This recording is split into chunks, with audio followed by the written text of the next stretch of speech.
Seder, musical and mystical. And I want to welcome every single one of you. Thank you all for coming. I know there's a lot of competition out there. There's many other opportunities you could have chosen tonight. But because I do believe that because Rabbi Doniel Katz will be leading the Seder tonight, can I get a little bit of silence? A little bit? Just a little bit of silence? Thank you. I think you guys all chose this event because of the combination of Doniel Katz and his experience with the Kabbalah, the meditation exercises that we'll be doing tonight, and of course the selected members of Nuriel. Let's hear a great round of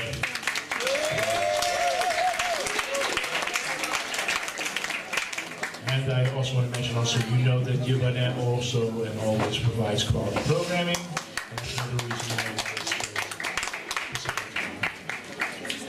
Look, I don't know if I could set the tone. I'm going to leave that to Rabbi Katz.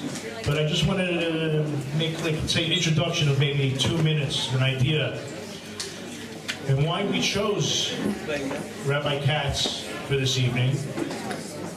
We all know, I shouldn't say we all know. We really do know, we just forgot,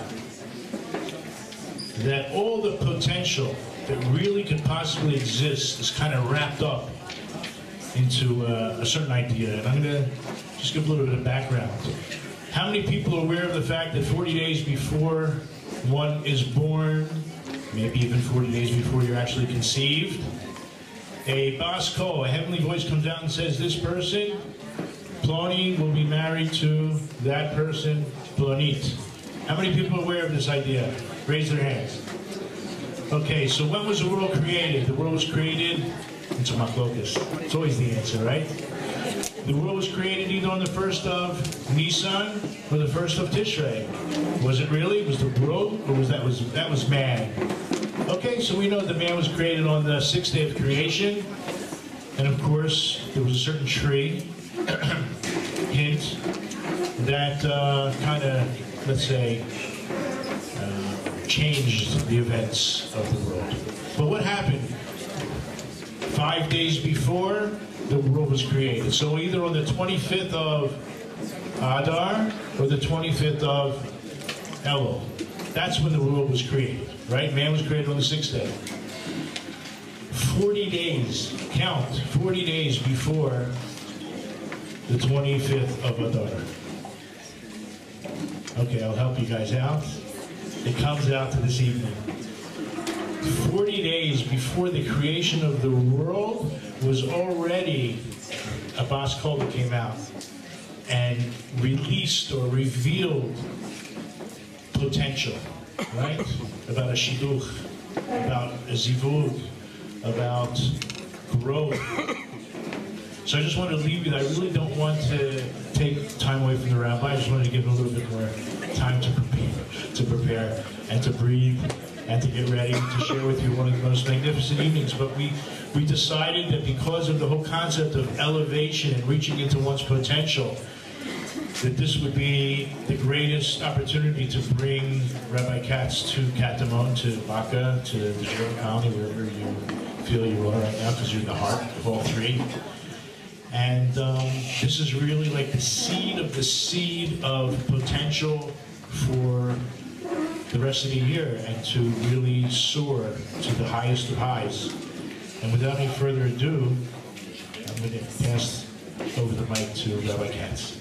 Oh, I had some important announcements to make.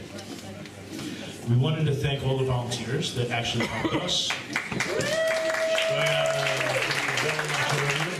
And we will need help at the end of the evening putting everything back together again.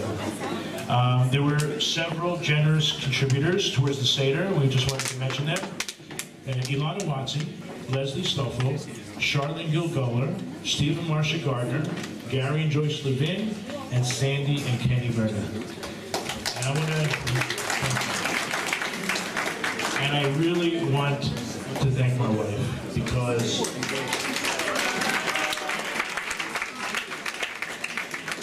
Dina is her name, and believe it or not, the name Yiboneh is the same letters as her name.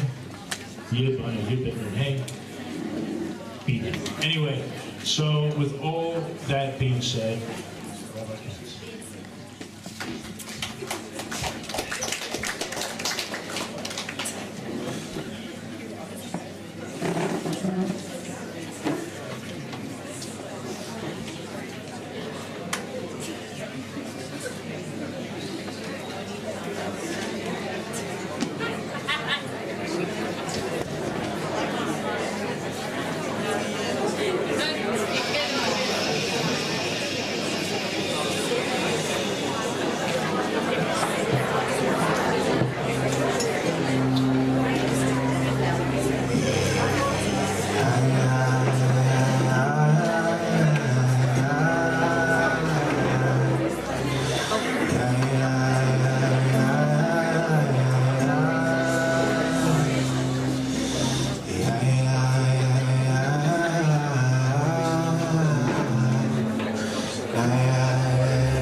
Good Yontif, everybody.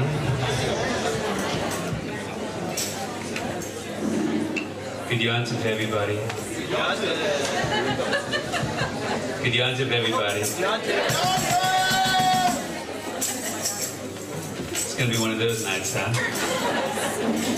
Okay, I can take this on.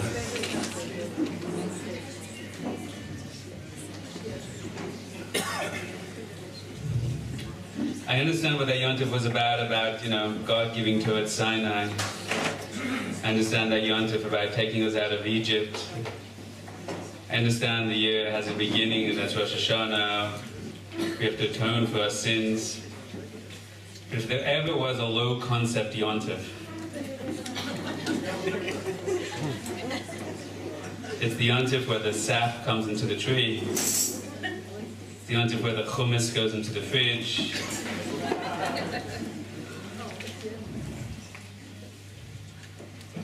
It's amazing how deep this yontif goes. It's amazing looking around the room how much we need this thing. It's amazing that these little things that are discussed as a hint in halacha, they're discussed as a small custom in Kabbalah, towards the end of days get bigger and bigger. There's some people that hold out there in the internet world that this is just one of these silly things. The more bored people get at the end of the days, the more religious people have to generate new customs. But we don't have enough already, enough chumras, enough details in our lives. But there's some mystics that teach the reverse secret. You know what's with this Uman? People live in Israel, people want to be by Tzadik's Keva, I understand 30, 40,000 people. Why is that growing? How is that growing? For hundreds of years, there's stories about even Rishonim that used to go to Rabbi Shimon Bar Yochai in Lag BaOmer. They used to climb on their knees up the hill because there was so much holiness they could barely stand. 1, 2, 3. Today it's, 100,000 people? 500,000 people. That's what it feels like for sure. There's something going on here. And the Siddiqim that hold, it's not that we're just adding these things because we're bored. That there's, I heard a tzaddik say the term once, spiritual shortcuts that are starting to be revealed in our generation. Can you imagine that? Because we can't really give our all to Rosh Hashanah and Yom Kippur. We want a nice Pesach Seder, but we're just trying to stop the kids from climbing up the walls. My kids are pretty good. And Hashem gives us in our generation spiritual shortcuts. And they become more revealed, and also in a generation that's seeking more and spiritually hungry more and after true, authentic access to real spiritual experience, or at least good fruit and some nice company. There are different opportunities open spiritually, and we're drawn towards something we don't even know why. Listen, tonight we're all sitting in this room for the next couple of hours.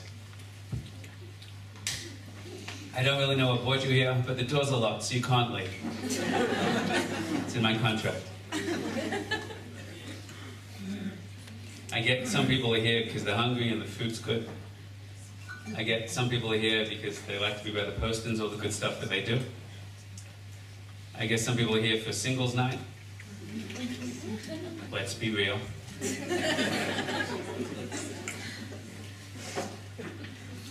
But there is an opportunity. There's an opportunity that goes to the depth of who we are and the depth of what life's about. An opportunity to take our broken pieces and make them whole. An opportunity to find Paris. Paris means fruit. Paris means zivugim. It really does bring you together in a very deep way. Paris is what happens when you take masculine and feminine energy together. Pru, the mitzvah of physical intimacy between man and woman, and the children that produces are called Paris, are called fruit. Paris really means, on the basic Kabbalistic level, the capacity to marry heaven and earth, to marry potential and reality, and to bring out your true, ultimate potential.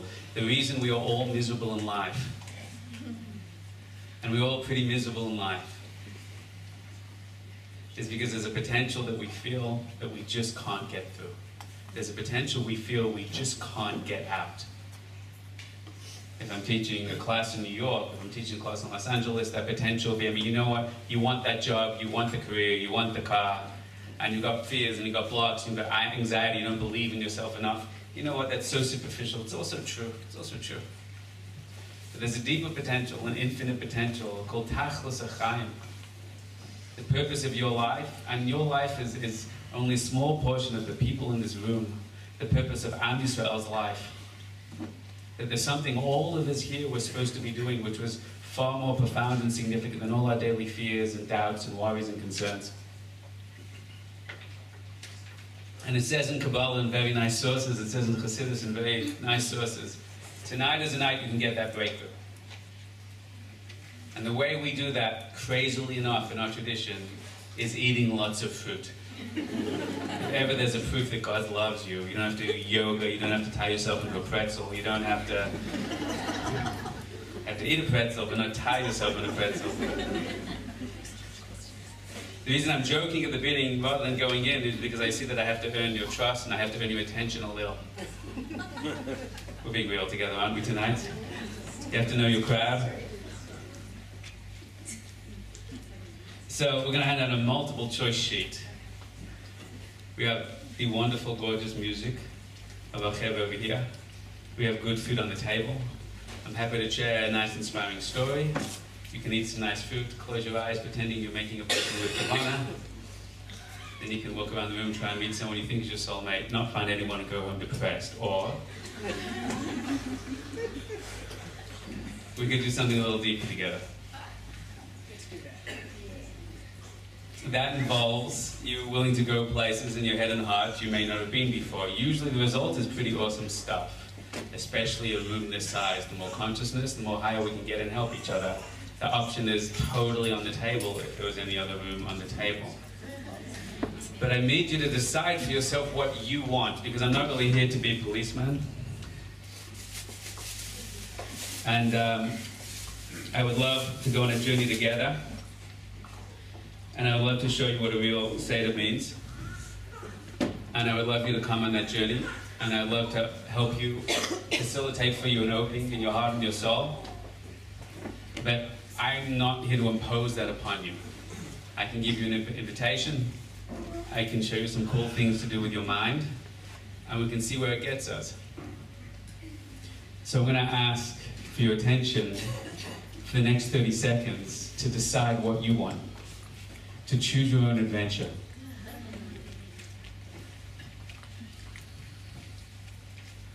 If you're ready to come on a journey with the power of music, if you're able to come on a journey with the power of expanding your consciousness, if you want to know what the Eitz Adas really is and the Eitz Chaim really is, and not just talk about it as little Devar Torahs, beautiful Devar Torahs, sweet Devar Torahs, a few wonderful gematrias, make us all feel good about ourselves, but really go to the places that these teachings are indicating.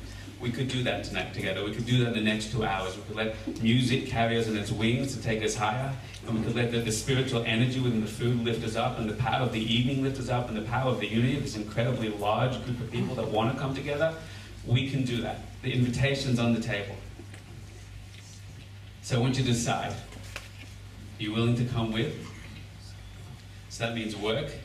It means definitely not chatting. It means, God forbid, turn your cell phone off. There's a first time for everything. People are like, that's too much. That's demanding. Is that what it takes to be a Kabbalist? Because then I don't want to go that far. So you have to get them enjoying it with jokes at the beginning. That's how we are.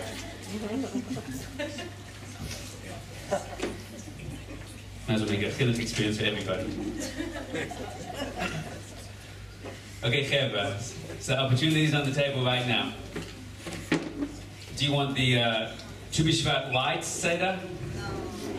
Or do you want the 5-star full course, access all spiritual areas? 5-star. That one. If you didn't want it, I think you just got outvoted. It's not too late. You can jump out any of the windows. That's what they're there for. If you really want to go in, we want to do something very serious and deep together, raise your hands now. Okay, if you really want in, say, I now. Okay. If you're like panicked and overwhelmed, you already wish you didn't come in, like a full refund at the door immediately. Tough luck. Hand over, you feel a bit overwhelmed already. It's just really too intense and you're regretting it. But that's what the wine's for. Drown your sorrows and tell somebody that cares. If I can, you start your shiurim like this usually? This is how you begin? Okay. If anyone has a l'chaim in front of you, l'chaim.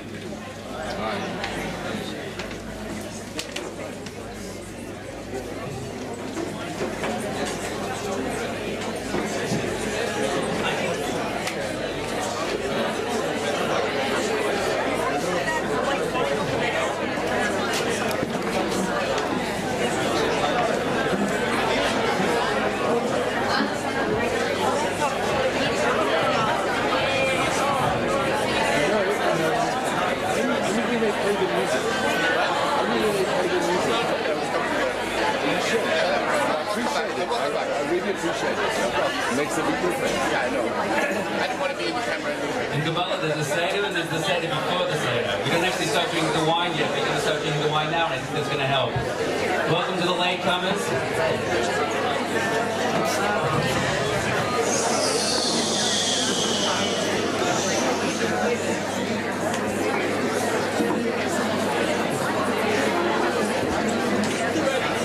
Okay, my friends.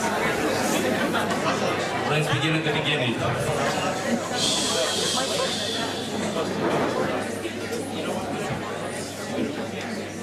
Let's begin at the beginning.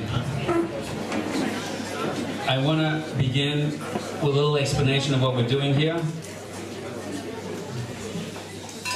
To try and touch on the soul of the matter, the depth of the matter. And I'm going to begin with a story. So the first half you'll find is boring, and the last bit you'll think is moving. And when you pull back and reflect on it, you're going to say, what the heck did that mean?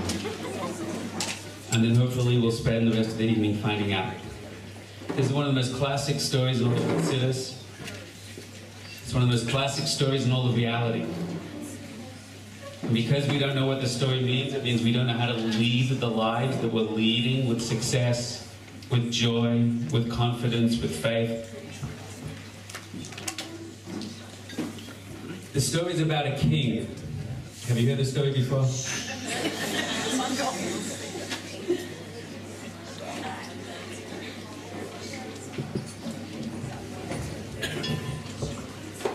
The Baal Shem Tov tells the following story.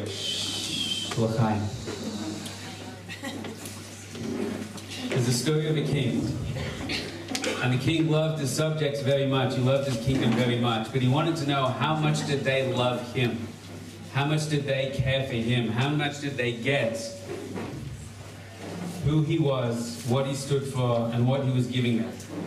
So he came up with a test for them. And what he did is, he stood in the middle of his castle. He stood in the middle of the extraordinary, glorious place where he lived, and he created 7 walls around it. And he invited one day the entire kingdom. And he put ads, advertisements in the newspapers and social media, however he did it back then, or however he do it today. And the announcement said the following thing: there are 7 walls around my castle. Each one is bigger and harder to climb than the last. And everybody is invited to climb over the walls. And what's waiting on the other side of the walls is your heart's desire, in reward for the challenge of climbing the walls. And on the first day of the challenge, millions of people turned out. And they came with chairs and they came with ladders. And they stood at a wall. They thought it would be a little garden wall. The wall was 15 meters tall. It was very overwhelming. Some of them gave up and walked away. And some of them bought ladders and looked chairs and got on piggybacks and climbed on the ladders and chairs and put ladders on the chairs and climbed on piggybacks. And out of those millions, just tens of thousands only climbed over the wall. And on the other side, it was Gavaldi. There were drinks. There was Coca-Cola, sushi and burgers bar. And there's all the food you can eat. And they were giving out 100 shekel bills to whoever wanted them. And people said, this is as good as it gets, as good as life gets. But there's a few people, only a few thousand people, that said, wait a second, you know, after the tens of thousands made it over, it's, well, this is over the first wall, what's over the second wall? And they moved towards the second wall, but Hashem Yerachim was twice as big, and this was no longer an angle, it was straight up, and there were crevices. When they put their hands in crevices, there were knives and blades, and they were bleeding, and most of them gave up. But over the second wall, a few hundred people made it. On the second wall on the other side, what was there? There was 5-course meals, and free cars and Ferraris if you ever wanted it, and wonderful real estate, and gold coins as much as you could eat. And most of the people said, all my life I wanted real estate, and I wanted cars, and I wanted to basically eat money. And mamash, you know, they could have access to whatever they wanted, and the people stayed there. But the few people that realized that was over the first wall, and that was over the second wall, what would be over the third wall? And about 100 journeyed over the third wall, and so many didn't make it. On the other side was even more luxury and even more blessing and so too with the fourth wall, and much less people over the fifth wall, and over the sixth wall.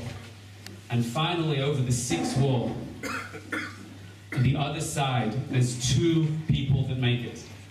The first person to touch down is this Japanese trained ninja who's trained all his life with backflips and martial arts and incredible mental mastery, and he managed to climb over 100-foot walls and dodge all the bullets and dodge all the arrows that the king's soldiers were throwing at him, and he jumped over the wall with triple somersault and landed on his feet. He's trained all his life for the discipline of this moment. And he touches down like this. And right next to him, as he touches down like this, someone else touches down. It's a 10-year-old girl, and she just goes. And the girl looks at the ninja does a double take of the girl. How did she get here? And they both open their eyes and they look around, and there is the most extraordinary treasure in all of the kingdom. It's all of the gold, it's all of the riches. It's mamish, the king's throne. It's mamish, the king's crown. It's all his jewelry, and everything that's precious was all right there. And the ninja's trained all his life. He just starts crying. He just starts sobbing. He says, "This is it, this is it, this is it." And he grabs his bags. He starts filling them up with gold. And he sits on the throne. And he grabs the crown. And he says, "This is it, this is it." He's so excited. And the girl just looks, and she looks around. And she walks over the money. And she walks straight past the throne. And she just walks past. And the man's like, "Where are you going?" And he's just like, "Where are you going? Are you out of your mind? There's nothing more to get. This is everything the king has. This is everything the king owns. Where are you going?" And she just walks straight past him and starts climbing over the wall. And he says, "Where are you going?" And she says, I don't want the money, and I don't want the throne, and I don't want the crown." And she says, "I'm just the daughter of the king. I just want to see my tattoo." I told you you'd swim. Finally, miracle of miracles. She touches down after the seventh wall, and there is a man standing before her. He doesn't have a throne, he doesn't have a crown, he has no money. And she looks up and she sees this man. He looks and sees her, and she runs towards him, and he opens his arms wide and they embrace. And she's home. And they hold each other in such a beautiful way. It's such a moving moment. And he's smiling and she's smiling. And suddenly her smile turns to tears, and her tears turn to sobbing, and she starts crying and crying and crying and crying, getting angry and crying and angry and crying. And he's like, What's happening, my daughter? You made it all the way, you made it all the way, you did it. The factory is yours, Charlie. Why are you crying? Amazing nothing. And he cups her face in his hand, and he looks in the eyes and says, "Why are you crying?" And she looks in his eyes and she says, "Tati, Tati, Father, Father, Abba, Abba. If you love us so much, if you care for us so much, why did you make it so hard to get to? Why did you build so many walls and so many blocks to get to?" And the Tati said, "What walls? What blocks?" She said, "Why did you make it so hard?" And her father said, I don't know what you mean." And he put his hand on her shoulders, and he turned her around, and she looked behind her, and all the walls were gone. There were no walls there at all.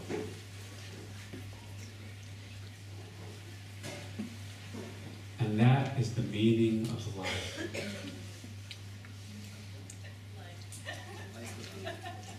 Shir HaMalos.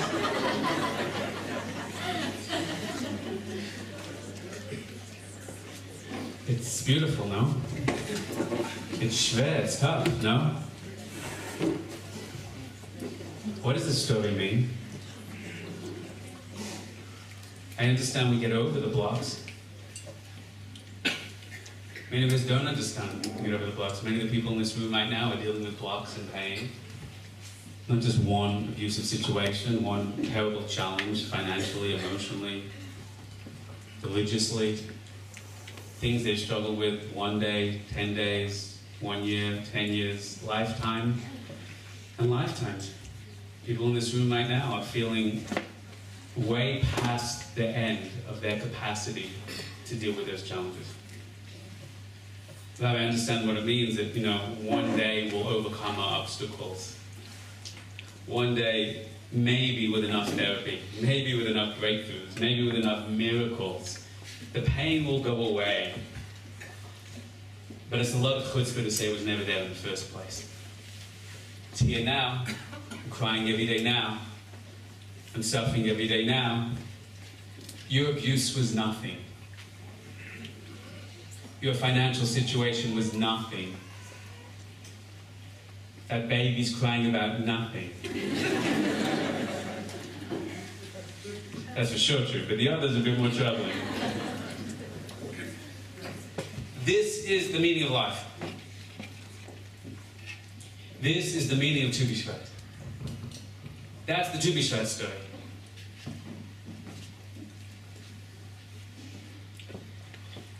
I'm amazed every week what it means to be a rabbi. It's amazing to me. I don't know if this is being recorded. Oh, it's being recorded. Excellent. All the things you study to be a rabbi and how irrelevant they are in being a rabbi.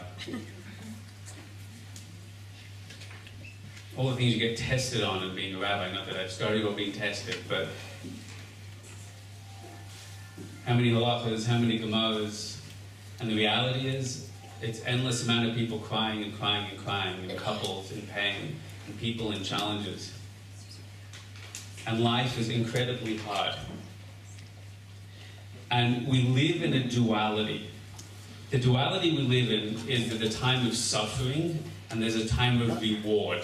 There's a time of challenge, and hopefully there's a time of breakthrough. This is reality called the Eitz Hadas Toiv V'Ra. That we live in a world of duality. There's physicality and spirituality. There's pleasure and there's pain. There's wealth and there's poverty. There's the haves and the have-nots. And if I know anything from every Hollywood movie, every 3-act structure, is there'll be the guy, and the guy will go through a challenge, and if the guy has enough faith and determination and courage and brute strength, then at the end of the challenge, the end of the second act, all hope seems lost, then what will happen? There'll be revelation, there'll be resolution, there'll be the gift, there'll be the blessing, there'll be the big finale, and everything will be good, and the bad guy will be destroyed, and then the good guy will win. Tu B'Shvat. What day is it? What class am I giving?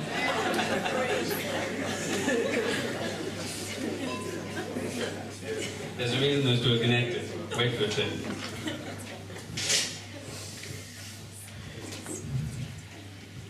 Tu B'Shvat is the darkest time of the year. As we learned from the Mefarshim, from Rashi, from Chazal, it's the time the most rains have fallen. It's the time when the trees have nothing left in them. They have nothing left to give. And it's a time when it's the darkest hour. It's the time when you look around and say, it's cold, I don't want to get out of bed. It's the time when there's no flowers, there's no payos, you can't see the blessing, you can't see the clarity. And what the Sram HaKadoshim teach us is now is the time of the turnaround. Now is the time that the blessing is starting to come through. When you give up, and when all hope is lost, that is the moment the turnaround has already begun. Here's the basics before we say the deep stuff. A Jew does an amazing thing. And this thing has a code name, and the code name is Emunah. That at the darkest time of the year, the darkest time always means the time of chitzonius, the time of challenge, the time of ra, the time of nisayon, the time of choshech. V'chasafta es bincha. Darkness always means, in Chassidus and Kabbalah, when the light is withheld. It says on the same language as darkness, it says Avraham Avinu did not hold back his son. He offered Yitzhak even though it's hard. Darkness means a time when we do not have the power, the capacity to perceive the truth, the light. You know that time. I want you to think back. I had last year definitely one of the hardest years of my life. I had challenges I never imagined would come, and they hit me faster than I even could do the work to catch myself before I fell. I fell just into pain.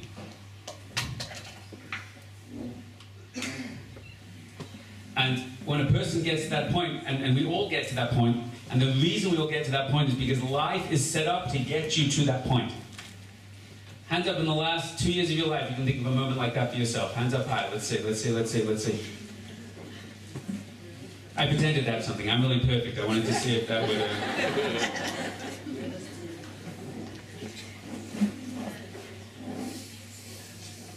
At the time when your eyes can no longer see the truth, a moment before despair, that's the time when a new energy starts to come through.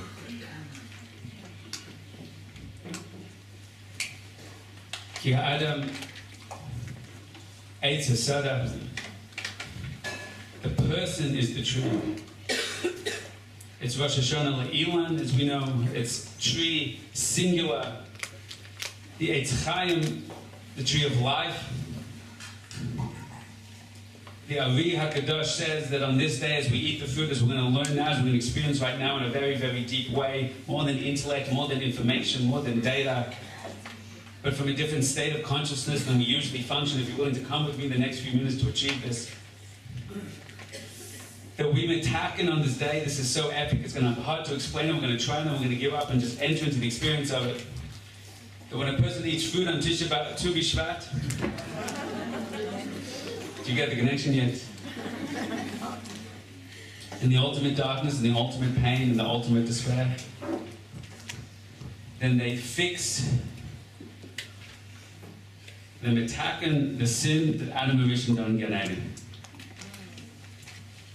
That's pretty epic. That's not an insignificant day.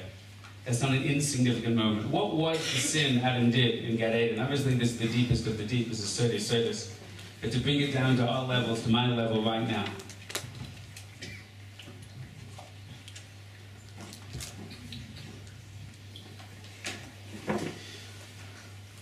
You live in a world of process. And the only way to fight through the darkness is to hope with all your might that at the end of the darkness, good will come, right? That this will not last forever. The night will not last forever. Being single will not last forever. Having no money will not last forever. Being addicted to this thing you're trying to get over will not last forever. And I even seen enough self-help stuff to know I can probably learn something from this. I can probably grow somehow through this. Life is not happening to me, life is happening for me. There's a gift in this and I'm holding on. That is a delusion. It's a delusion. And hold on through the darkness to get to the light is not the ultimate Jewish path in the world. The ultimate Jewish path in the world is to realize the darkness itself is already the light. In Chesed, the classic line we brought down from Tanakh is we don't see the world as there is this world and then the world to come, because by the tzaddikim, they were able to access the world to come already in this world now.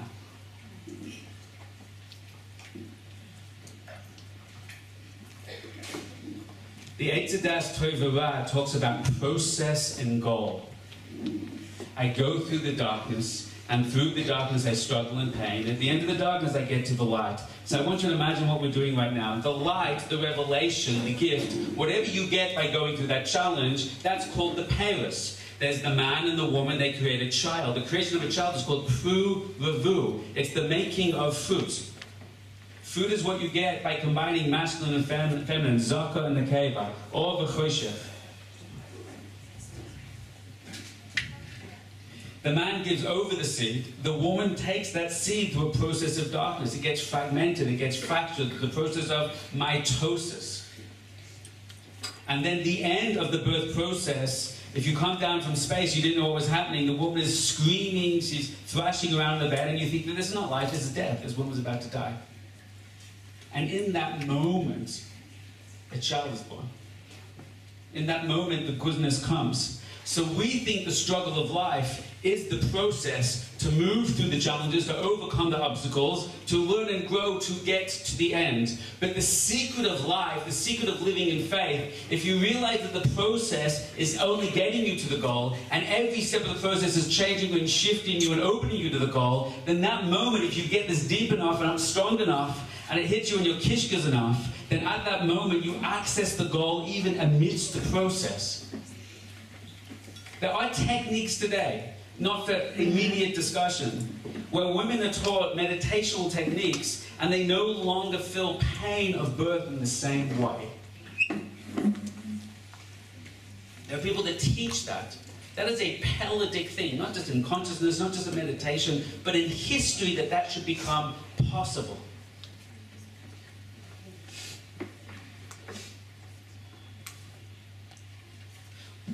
The idea, the Shalom teaches, is that I have to begin to focus on the benefit and the pleasure even in the darkness. I have to find what is the spark of good, what is the gift now in the challenge, which opens me up to a new level of appreciation that I'm already at my destination even amidst process. And that's what we call in the deeper sense being metaken the Eitz Hadas and reconnecting it to the Eitz Chaim.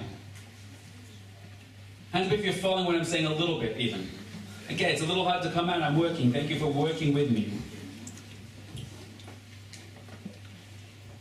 This is the basics. The basics. When the sap comes through the tree, and you are the tree, the sap is going to empower the tree to produce the buds and then produce the fruit that it needs to produce. You got that? So in the time of darkness, in the time of despair, at that moment, what's happening is the blessing that already has come through, the turnaround is already coming through. That's happening now, that's happening tonight, that's happening in your consciousness, that's happening in the Olamas right this second. So what a Jew does, which is kind of remarkable, what we're going to do is, we're going to taste the end. We're going to taste the pleasure. We're going to taste the victory, even right now, before the fruit is produced. We're going to focus and meditate so much on the result and the goal, and then see ourselves there. Talk about law of attraction. It's called Koich HaMoishech in Rabbi Nachman's Lashon language. We're going to focus on the fruit, even though the tree hasn't even produced the fruit, till we taste it, till we celebrate it. And when we make a bracha on the fruit, the Kabbalah says we're actually blessing the angels that produce the fruit with incredible light and influx, that they were going to produce the power of fruit at an even more potent level. So we're empowering the power of fruit and our connection to fruit, and fruit means your success. Fruit means the result. It means the reason I've been single for 25 years is because it's an incredible breakthrough. You're supposed to get incredible insight and revelation yourself. And who the heck knows what that is and what Rabbi can really tell you. But when you get it the other side, you'll go, oh my gosh, that was the ticket I needed. That was the life that I needed. You'll see how it all came together so beautifully and so perfectly. It was such a brilliant setup, and every rejection was exactly to teach me something. But I don't see that now. I'm blind now. I'm in darkness now. So what I'm going to do is I'm going to taste the pleasure, the benefit. Even in the darkness, I'm going to celebrate that, and that's going to draw down and empower the fruit to be electrified and revealed later. You guys get that? Cool.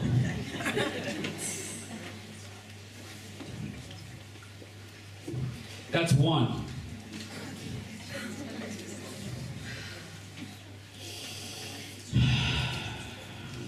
What we're doing is we're crashing the darkness, we're crashing the Eitz Hadas Tov. The Satan wants to take us on a process, and we want to say there is no process before the eyes of Hashem. We're there at the other side already. It's a very deep word. It's a very deep word, a very deep Torah. And when someone says a bracha, we say Amen. Amen is the root of the word Emunah. Emunah basically means, Cheva, friends, the capacity to see in the dark. Emunah is the capacity to see in the dark. Emunah is, even when you're in that pain, that certain thing in your life you're struggling with, that you so deeply feel the revelation at the end, That means, think of the ecstasy, this week's parsha, that they felt when the sea split, when they walked on the other side, where they saw all the Egyptians smashed to pieces, exactly midah to all the bad things they did. They got the rechush gadol, all the blessings, all the money, all the revelation, all the spiritual gifts, all the revuah on the other side. Now imagine, rewind a few hours, they are walking into the water, terrified out of their minds. Here come the massacre of the Mitzrayim to kill them, right? And they're walking up to their noses and they're thinking, we are the biggest Mishogayim in all of history.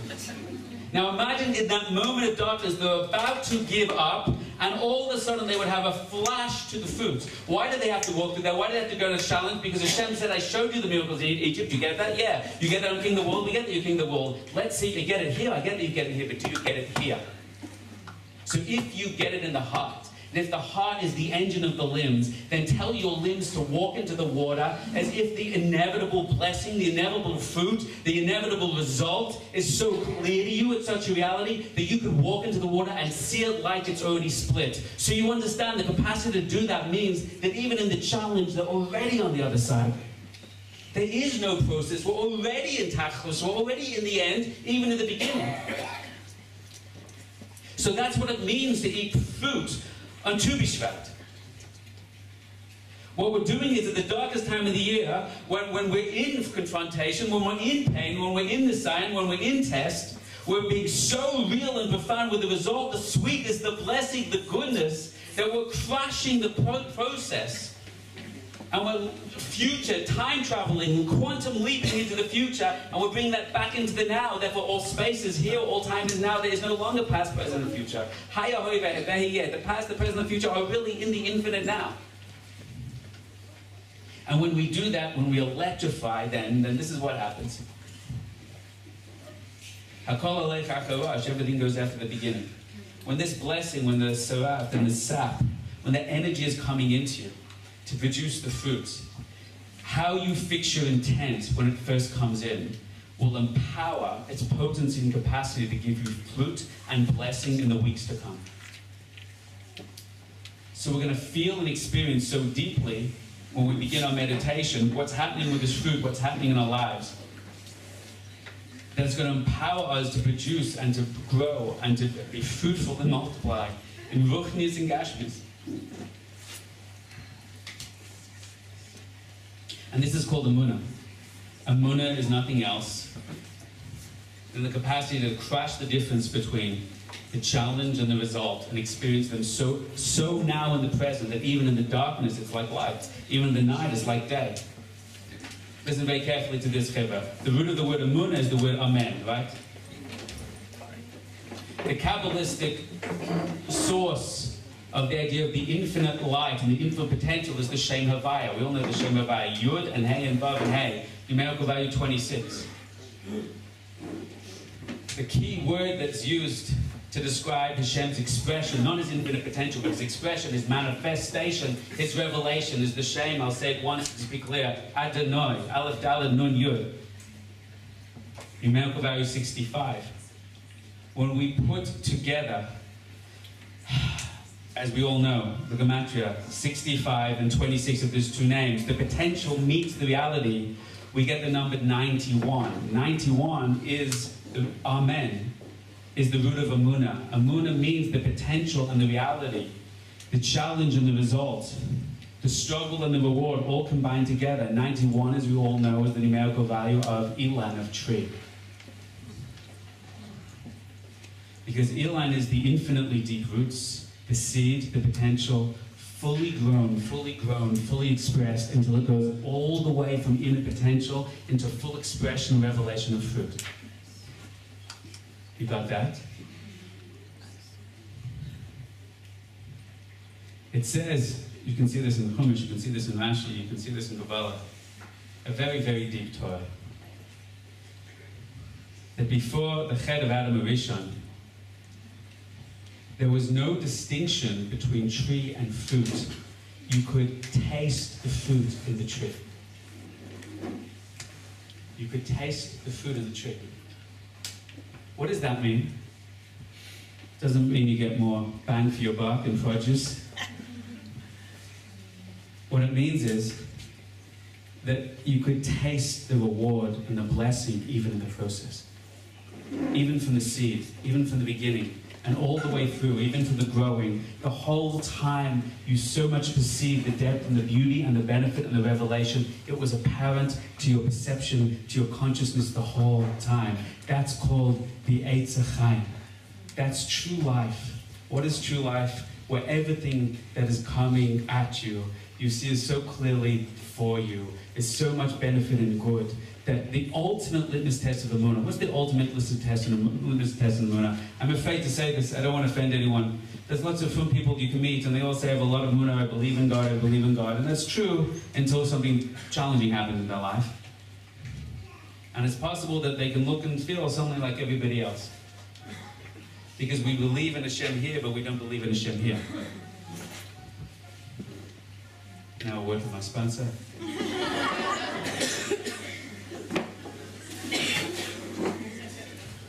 And therefore you say, have Emunah, have Emunah. It's a very nice thing to say, have faith. What's the litmus test that someone has faith? You know what it is? That they have a black hat. What did everyone laugh about it? I don't know. The litmus test that the person has faith is they live with simcha. Simcha. Through the challenges, through the joys, there's simcha. You can go through suffering in your life but find simcha. Not because you know one day this will end. Unfortunately, I meet a lot of people that they go through challenges in life and you say, how are they? Go, Baruch Hashem, Baruch Hashem, Baruch Hashem. Everything's great, it's really, really great. Baruch Hashem, Baruch Hashem. And what they're saying is, get me out of here, send help now. If you are holding in the end, already at the beginning, already in the darkness, already in the pain, then the first step is you find the good now, you find the benefit now. I get this is easier said than done. And I want to tell you the ultimate secret the Baal Shem Tov teaches about Emunah, faith. Faith is not a belief. It's not something that God's existence gets proved to you because you did a course and they give 18 excellent proofs. It's not something that can be disproved to you. Faith is not something you understand. Faith is a state of consciousness. It's not something you understand, it's something you access. The Maharal, the Malbim says, Ki ha'adam eitz hasada, a person is a tree, but we are an upside-down tree. Even Rav Volpe talks about this in a beautiful way. I'll tell you what he says. He says we're an upside-down tree. What does it mean? It means a Jew lives in the physical world, but our roots are connected in our source world. And what gives us power is our consciousness is more connected to our source. And in our source, we see the divinity, we see the connection. How do you do, Rabbi, realistically, with that painful thing that's happening? How do you really justify it, rationalize it, redefine it, reframe it is the cool word? The answer is anytime you try and reframe a challenge, I promise you, the challenge will come back much harder than your reframing capacity. Hands up if you found that in your own life. Fine. So what you have to do is shift the playing field. You have to move to a deeper state, a non-rational state, a super-rational state. And in that place, even in the darkness, you are outside space and time, lamala min zman, and there you can already perceive and sense and taste the blessing and taste the goodness that's not just waiting for you in the future, it's already there right now.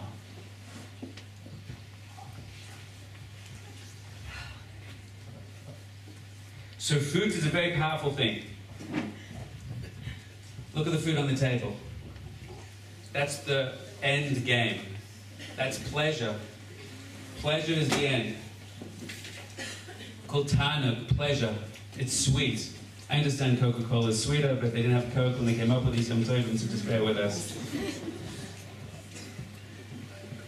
Life is supposed to have Tanuk. Mitzvahs are supposed to give us Tanuk, pleasure. If a person keeps mitzvahs and they don't have ultimate pleasure, then they may not be keeping the mitzvah right, says the Svar.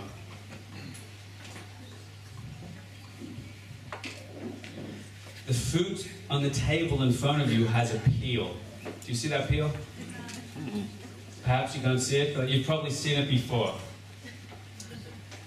The peel represents the blocks that you have to go through. It's called clippers. HaKlippa kod melapri. The blocks that you have to go through to get to the result, to the blessing, to the release, to the healing, to the light, to the pleasure, to the goodness that you seek in life. And fruit begins by having to strip off the peel, strip off the shell of the nut, to then get to the reward. And you're going to see also in front of you on that plate, on the table, there's 3 kinds of fruit. And this is brought down for hundreds of years in the Seder of Tu B'Shvat. There's a kind of a fruit which has a strong peel on the outside. There's a kind of challenge in life where you're going to have to overcome a lot of blocks, a lot of resistance, to even get a little taste, a little blessing, a little goodness, a little sweetness. You know there's challenges in your own life? You've dealt with them, you're still dealing with them. They go on a long time. They've got strong blocks, strong walls, strong resistance to get that. And then there's another kind of fruit. As it says in the Kitvei Ari, the kind of the fruit where you can taste it, well, I don't know, it could be a plum, an apricot. You can get to the fruit, but on the inside there's something which is not so edible. And there's a third kind of fruit which is kind of miraculous. And the third kind of fruit is when you can eat the whole fruit all the way through, that everything in it is edible. We're going to do a Tu B'Shvat Seder right now. And the way we're going to do this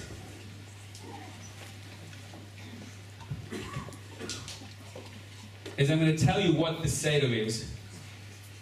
And then we're going to do the Seder without me having to tell you what the Seder is. Because I hate long Seders with a lot of talking. Especially when I have to do the talking.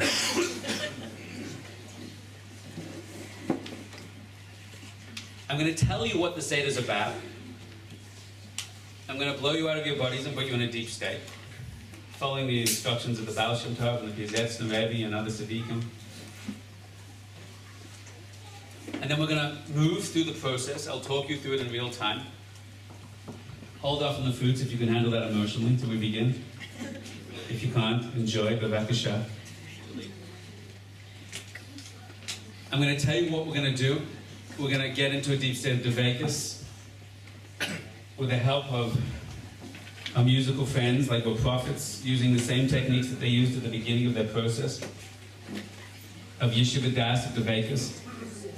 And I'm going to tell you what the process is, what the Seder is, what the procedure is. And if you're brave, or crazy, or both, I want you to try this with me. It will only last about half an hour, give or take 3 hours.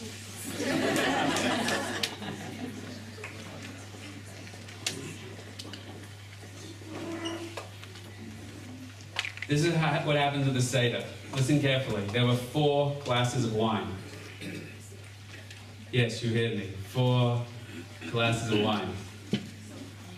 I'm going to tell you the practical elements we're going to do, and I'm going to give you the background behind that.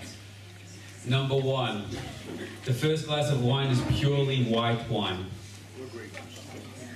Or grape juice for cowards. But I'm going to go half-half because I have to be speaking through this. The second, don't worry yet, we're going to give you lots of time to do it. Just open up your hearts and your minds and keep paying attention before we begin. It's going to start shortly. The second glass, anyone know this? Is white wine with a few drops of red wine. The third cup is half white, half red. The fourth cup is all red. So we're going white, white with a little red, half white, half red, and all the way to red. We're transitioning from transcendence to the most physical, tangible parts of our body and our challenges. We'll come back to that in a second. That's number 1. Then when we do that, after that's what we're going to be doing throughout the show, so to speak. There'll be time to prepare in a second. Stay with me. That's number 1. But there's something else that happens in between. What we're going to be doing is having the first white wine. How many of you learned a little Kabbalah Chassidus before? Hands up high. How much language of this stuff do you want me to explain to you? Everything. Everything. I wasn't joking about the 5 hours then. I'm going to drop into this. Listen very carefully. I'll get a little scientific with you all. I'll use the reference books of psychology, as the Baal Shem Tov teaches us to do, to understand the model, understand the system.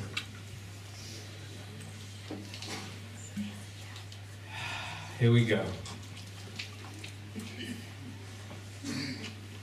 The capacity to see that there is no process, to see that there is no blocks, to see that everything is revelation, is a trick of perception. Do you know that right now you are filled with incredible spiritual energy? Do you know right now there's electric energy in the room? Do you know right now the food in front of you and everything around you is electrified with transcendent light? And most of you can't see that, but you could see that if you knew how to access that part of your consciousness. The capacity to live in that part of your consciousness is a capacity to access something called Chochmah, something called Atzilus. There's 4 worlds, if you will, in the spiritual world. There is the world of Asiya, the physical world, the world of Yetzirah, the emotional world, if you will, the world of Bria, which is sometimes called the intellect and the parallel to human consciousness, and then there's the super consciousness called the world of Atzilus. And in the world of Atzilus, in the world of unity, in the world of meditation, in the world of super consciousness, in the world of Dveikus, you are experiencing already right now super higher consciousness of light, of clarity, of infinite truth. It's already looking at that food. It doesn't even see the peel. It just sees divine light. Even when you taste the food, you feel incredibly blessed and infinitely connected to Hashem, and you don't even taste it as food, because in that state you've already accessed true higher consciousness. That world of Atzilus, that state of Chochmah, is represented by the first cup of wine, because it's white and it's pure. But white is not just pure. White is different to all other colors, that all colors are included already within it, right? So it's purity, because purity just doesn't mean I'm separate from physicality, because all the spectrums of the bandwidth of light are included already within white light. It's the infinite light, the Or Ein Sof within us. So the first cup will open us up to that state with a few meditational tricks I'm going to teach you in real time. Number 1.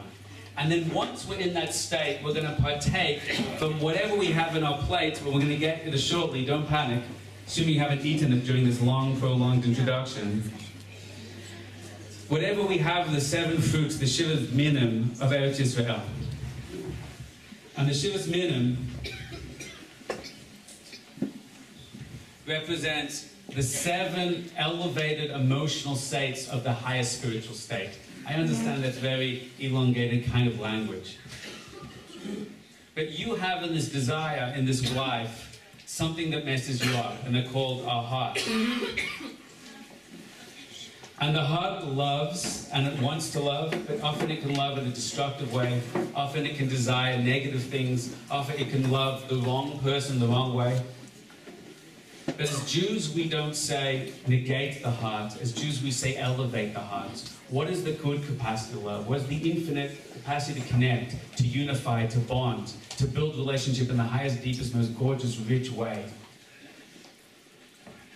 And then there's the capacity of gevurah, of fear, of the terrible fears we have. All our issues in life, Israel of Nachman says, 99% of our issues in life are fears, blocks that we have. But the fear is also a capacity of awe. Fear is also the capacity to create boundaries, healthy boundaries. And then there's Teferes, and there's Netzach, Hoig, Yesod, and Malchus. There's Shivas Aminim. We have the white wine, we elevate up into higher consciousness, and then we eat from the 7 fruits which connect us to the higher levels of our soul. And then in that state, we're going to do the second thing.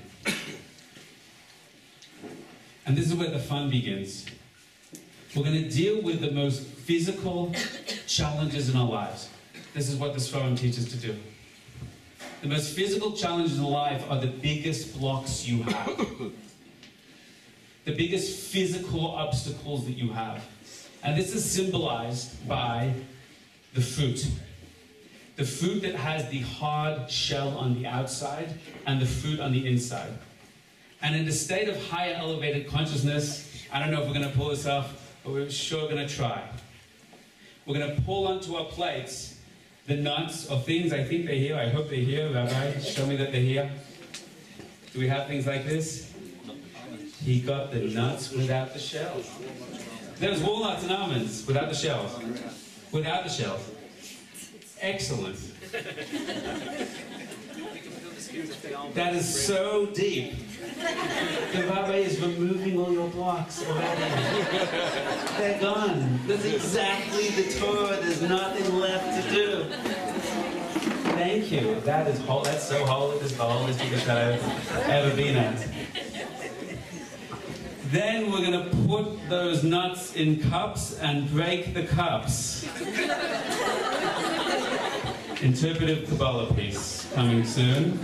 We're going to work around that in a very creative way, which I'm going to generate abracadabra as I'm speaking to you about something else. Great. And that is called, listen very carefully, why can't we perceive the goodness right now? Why can't we receive the blessing right now? Why can't you receive the light of revelation right now? Why do your challenges feel totally overwhelming? Everyone right now choose the biggest challenge in your life which totally feels overwhelming. And stand up and tell it to everyone in the room. Go. You know, if you could, you'd be a lot happier. We're so embarrassed about our challenges. We're so pained that we have challenges. That becomes greater than the challenge itself, and that's a long Torah, but it's also true. I'll try and say something deep, and I'll try and say it fast, and we'll see if we get it together. You can't live with Devakas, you can't live with higher connection, you can't live with Atzilus, you can't live with the Eitz Chaim, because there's 3 blocks you have in the way. Your beliefs and false beliefs, your emotions and desires, and destructive emotions and desires, and sabotaging emotions and desires, and the physical habits you've trained in your body, the illness in the body, the bad habits in your body. The body is aligned with the world of Asiya, the physical world of Guf. That's the hardest shell that you have to break. The emotions, they can be half good and half bad. And then the second blocks we have to break. They're the fruits where we can eat some of the good at the beginning, but the tough stuff that we have to throw out is in the middle. That's the world of Yetzirah. The third level is the world of Bria, our beliefs. The intellect is powerful, the intellect is strong, it has a lot of incredible understanding and clarity and high conscious and mindful consciousness that we can get to, but it's full of distorted beliefs about ourselves, about the world, of demyonis, of imagination, that we tell ourselves that aren't true, that we're not worthy, that we're going to fail, that we're going to be abandoned, that there's something wrong with me. My rationalizations and justifications I make about myself and the world. But my mind is strong enough, I can overcome those 3. That's the secret of the Ola. That's why food can't be eaten to the 4th year. The Ola is also the word for what we take off the bris. The Avi says that this night is tikkun of Yesod, of the sexual energy, of the connective energy. If you're understanding anything I'm saying, this is what I'm saying. Are you ready? The reason we can't consciously access the capacity to feel the good and the pleasure and the fruit, even in the darkest night of winter, is because we're overcome with our physical blocks and our habits and our emotional desires which sabotage us and all those beliefs. So what we're going to do is go through each one and take off those peels and find the goodness and go higher and higher until we can access the light of Atzilus, the light within us. Hands up if you're following what I'm saying. Hands up high. Let's see those hands. How many of you are not following what I'm saying, honestly? Fine. Have another glass of wine and we'll make it easier. So this is what we're going to do. I'm going to say this fast, see if you get it.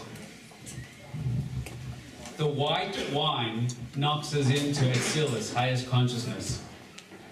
And in that state, after we have the holy fruits of Eretz Israel, we connect to the power of the land, we've accessed the highest, deepest part of our soul power and our transformative divine energy. Then what we're going to do is leverage that to come down and smash our biggest blocks. And we're going to do that by breaking through the shells of the proverbial fruits that we don't quite have, to be fixed shortly. Great. Then what we do is we drop from super consciousness, the first white cup of wine, into reason and intellect, and the mastery of reason and intellect. And that is called white with a few drops of red. That is the world of intellect. That is the world of Bria. And we're going to use that world of intellect to master our emotions. And that is the second fruit. And the fruit that we can eat the outside of, what would that be right now? The carob? Is that a carob? Is that what that is? A date. Great, a date. That we can eat a little bit of the date, where we can access that clear. We're going to have certain intents. You're going to see where to strip us of those negative emotions using our intellect. Then we're going to have the third cup. And the third cup is, who remembers what the third cup was? Does anyone remember? Great, half and half. We're going to use our power of the emotion to transform our intellect. That's very, very deep.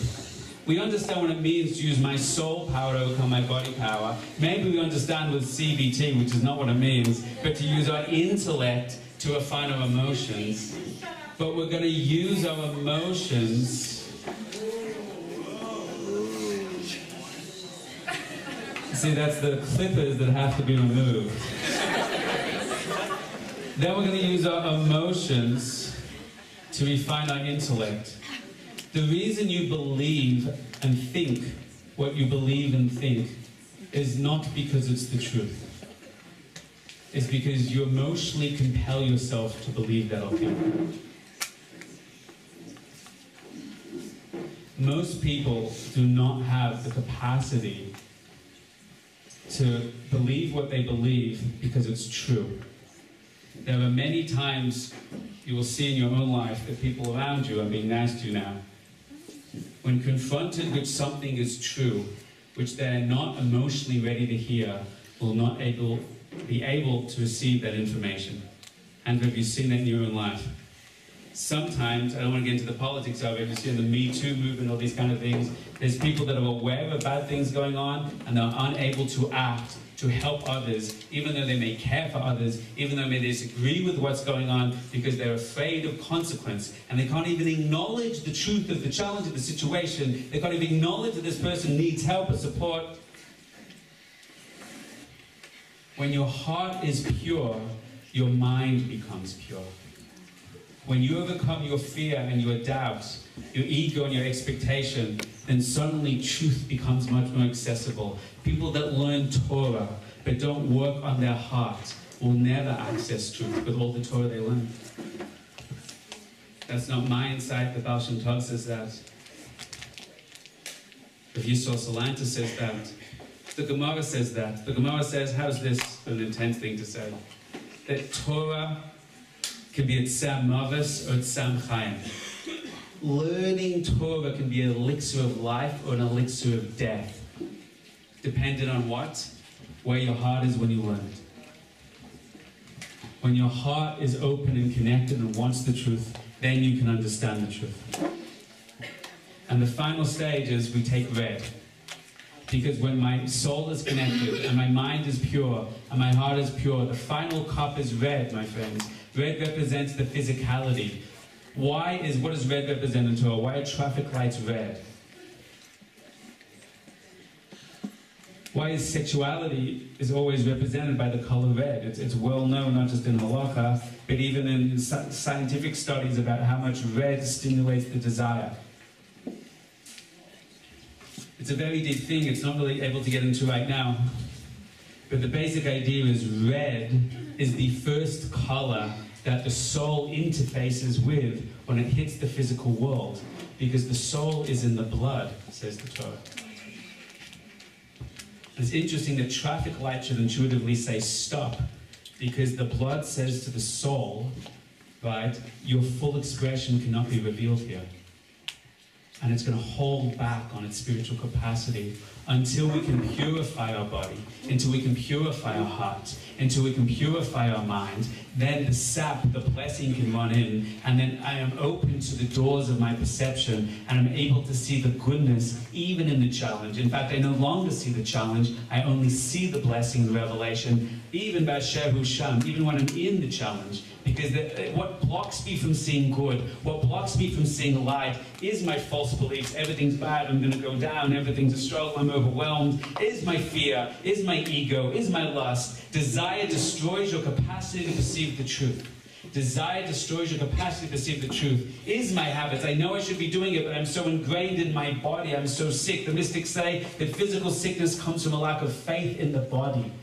That the panic, the fear, the anxiety ingrains itself in the body to the point that my habits are sabotaging me from revealing my soul. So once I purify on all those levels, then even the red, even the body, even the blood, even sexuality, even money, even ego, the mystics say, can be used for good, for revelation, for holiness. They become a makava, and therefore the physical world itself, the Eitz Das Tovara, becomes itself a vessel and a kli and a revelation of the Eitz Chaim. There is no difference between the spiritual world and the physical world, and that's when we marry heaven and earth. We marry Hashem Havaya and Shem Andus, and we become an Ilan, where the details, where the roots are full expressions and revelations, and then I'm left with a world of fruit, a world of pleasure, a world of light, a world of goodness. And when I overcome the three blocks, the three worlds that were created with the falling of the Eitz Das Tovara, then I can purify my body, purify my heart, purify my mind, and live and re-enter into a full consciousness that everything is Chaim, everything is Chias, everything is Tav, everything is Bracha, and the connection point between heaven to earth, between all those dimensions, is called Emunah. Amen. Questions? Do people have a pen and paper? Hands up if you have a pen and paper. Okay. If you have a pen and paper, pull it out. Does anyone have any questions right now? What are we eating? Oh, you're such a deep neshama. That was so beautiful. I'm sorry, it did actually say that you should have eaten before you came. It did say that on the... And the answer is about 10 minutes. Any other questions? Perhaps connected to the night? When are we drinking? Very soon. Here's the prep work. You ready? The prep work goes like this.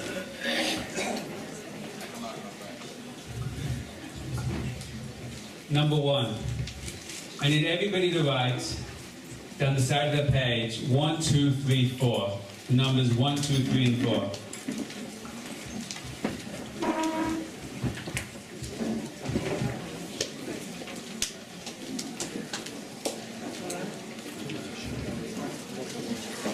This is the information you're going to need to do the work we're all about to do.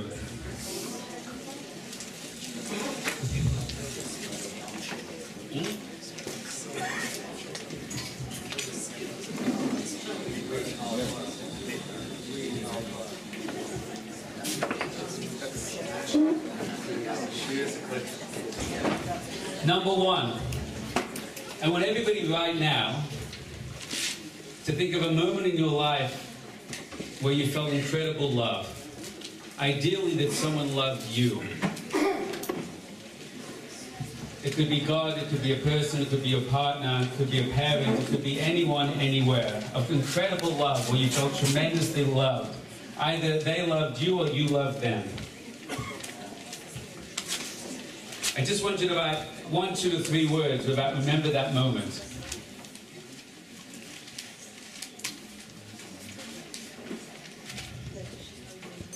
Number 2. Hands up if you've done number 1, you've got it. If you do not have a pen and paper, I want you to choose it clearly in your mind. I'm going to use some techniques. The Pizzetza brings down, the Baal Shem Tov brings down, the Sefer Kohenim brings down, to try and help this group of people tonight who are ready to do this, to move beyond their Das Tachton, the lower consciousness, their intellect and their mind, to a deeper place, to be able to draw down the sap, the chiyus and the blessing, to overcome the 3 external worlds, to enter into a place of true fruit, of true taste, of true connection. I need your help to do this in the next 5 minutes. I'm going to give you some information that you need to access this place.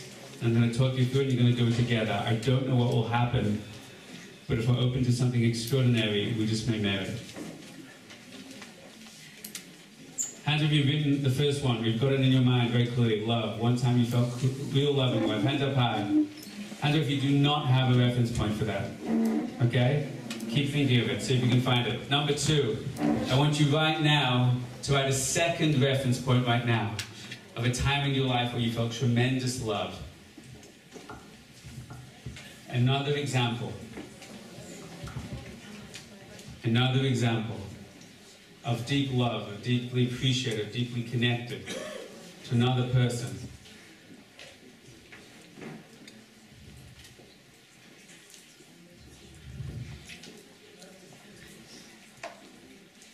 And if you got the second one, and you got the second one, and if you do not have a second one, fine, I appreciate your honesty, see if it comes to you. Number 3, I want you to think of a moment in your life where you felt tremendous, and this, not everyone may have this, but I want you to find a reference point if you can in your mind right now, of tremendous holiness. It could be by you at the Kotel, the Western Wall, by Kivrei Tzadikim, could be a chuppah, could be a Rosh Hashanah or Yom Kippur, something where you're standing in front of a tzaddik, an elevated soul, where you're reading something holy, where you're staring at the sunset. I don't know what it was for you, listening to a nibbon, and suddenly you felt so transcended and so connected, whatever magic happened to you. I say this sincerely. If you do not have a reference point in holiness, but for some pill you've dropped, some drug a person's taken, and they had something expansive and they had something profound, take it and use it as a reference point right now. If that's what you have, use what you have, and let's take it higher. Hands up if you have one of those reference points now. Fine. Number 4.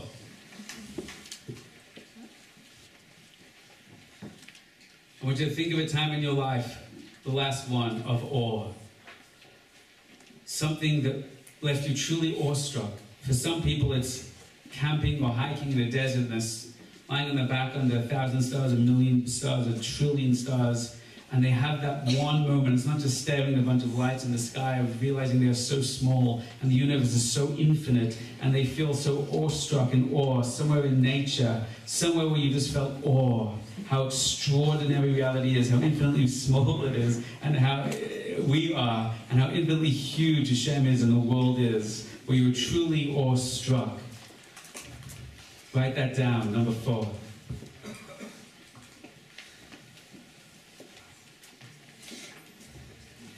Hands up if you got that. Okay, I want you to look down your page, look over 1, 2, 3, 4. I want you to remember it. You go, you can do it.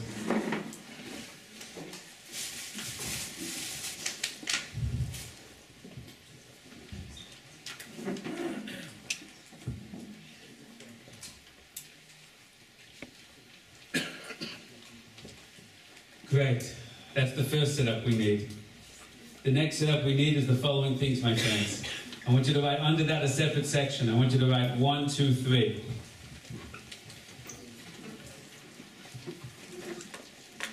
Number 1.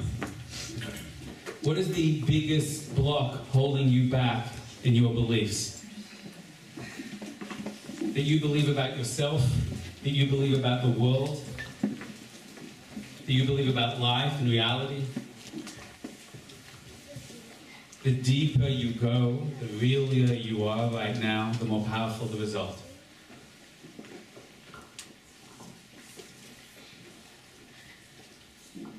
Of course, the biggest blocks we have in our beliefs, we're usually not even aware we have because we're so bound to them.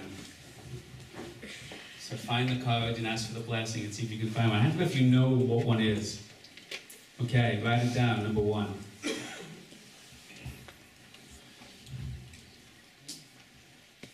Number 2, what is the biggest emotional block you have on a consistent level?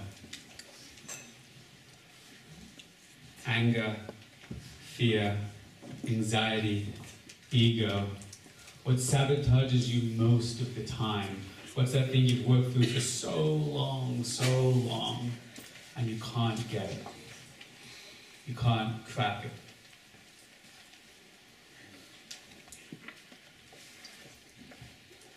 Be clear, don't be general, be very specific, have the courage to be specific.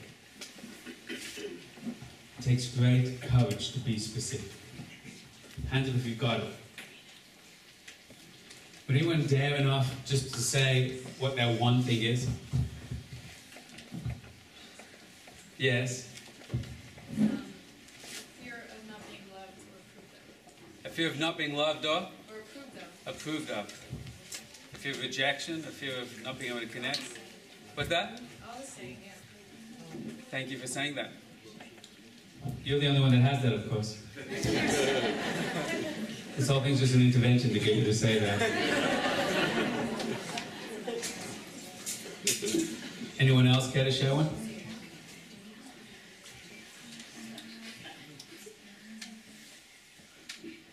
Anybody else care to share one? Yes, courageous woman in the back. Yes. Easier to ask than it is to answer. Fear of doing the wrong. What's that? Fear of doing the wrong. You know what will happen when you do the wrong thing? Like everyone will stare at me like now. So they've done it already. You don't have to be afraid of it anymore. Right, I'm done. Wow, you're healed. End of the night for you. Fear of doing the wrong thing. You know what Rabbi Nachman says? You know the main mechanism of the Yetzer Hara? It's an amazing, amazing idea. Rabbi Nachman says the Baal Davar, the Satan, the ultimate negative force in the world. You know how it trips us up? He's called the Baal Davar in the mystical language. The Baal Davar means the master of the thing. He's the master of the thing. He says the ultimate evil force in the world is codenamed the master of the thing. What the heck is the thing? What Kabbalistic insight is that? Think of the desires you've pursued in life that have messed up your life the most. Think of the things you are afraid of doing the wrong thing that have messed up your life the most. You know what you're really afraid of? The thing. Have you ever pursued something with all your heart, with all your soul, with all your money, your resources, and finally got it and realized you didn't even want it? If yes, say yes. If you finally got it, why weren't you happy with it? You know why? Because you didn't really want that. You know what you wanted? The thing. What are you afraid will happen to you if you finally mess up? What are you afraid will happen to you? No. I get what you're doing. Fear works the reverse. When you're afraid, if I mess up, you know what's going to happen to me? That thing is going to happen to you. What's going to happen to you? I don't know. Why don't you tell me? You know what happens when you really mess up? Not very much. If you really messed up and everyone looked at you, and you'd be like, oh, there it is then. I guess they looked at me. And then people are very bored, so then they'll look at their WhatsApp, and then they'll look at their watch, and then they'll wonder when the food is coming, and you'll be like, that's what kept me trapped in my heart for a decade, for decades. We are afraid that the thing will happen. If I would say if you totally messed up, what would happen? You will find that nothing so bad could happen that you couldn't get out of bed the next day. But the thing that terrifies us is that thing will happen. And when I pursue that thing for 10 years, for 20 or 30, and I finally get it, the thing that I wanted is not really that thing, because I don't know what it was. So he says that the Baal Davar runs through the marketplace and runs up to every person. You know what it says to every person? It says, I've got the thing. Do you want the thing? And you go, wow, what's in the hand? And he says, the thing. And he says, come with me. And he leads you through the market, 10, 20, 40 years of your life. Or he says, if you do that thing, I'm going to throw this at you. And you go, no, yes, here it comes, here it comes. And he opens up his hand one day when you're 70 years old. You know what's in it? No thing.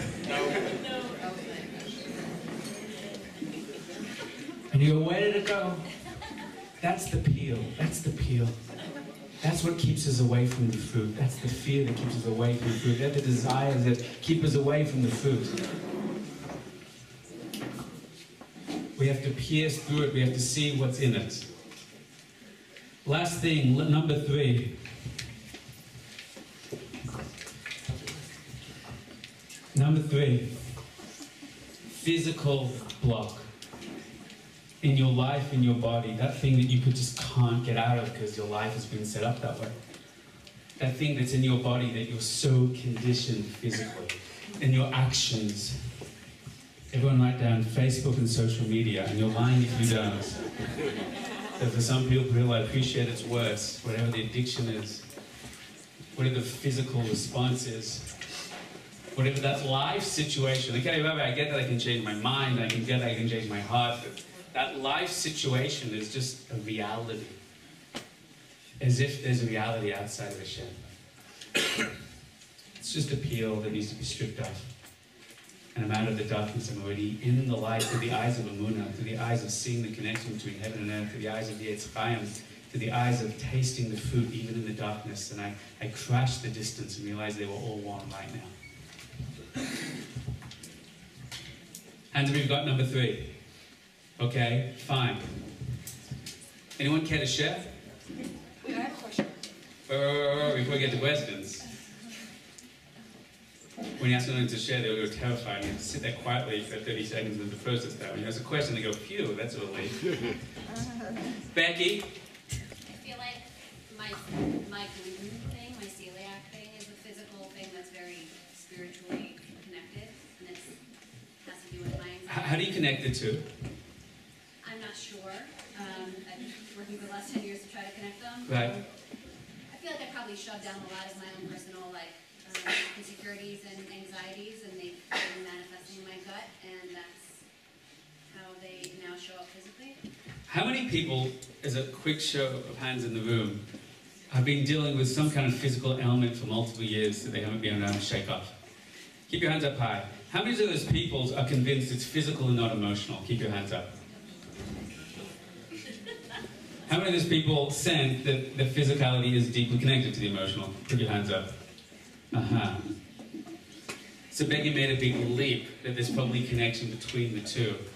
The holy works of our tradition teaches that everything that happens in our body is an expression of what's happening in our emotions and our soul. I've seen miracles happen in my own life of working with students who had, one example is a person that had MS, and we were able to teach them how to bring Devekas and awe into the guf and saw her get out of a wheelchair in real time before our eyes. So I'm past the point of thinking that maybe it's just physical. Suddenly a doctor in the room that could talk to that point in a very deep way. It's not so easy to all the people all the time, but there's something going on in the connection between the two. It's all about consciousness. The whole game is consciousness. And the whole game is to go deep enough to understand what is the clipper, and what is the peel, and what is the block, and what is the doubt. That I've convinced myself is so real that I won't let myself taste the food on the other side. Questions? What's the relationship between accepting a physical disability as a tikkun, something to work through, something to accept this as Hashem's will, inheritance from past life, whatever it is, and everything you've just said? Great. Very simple.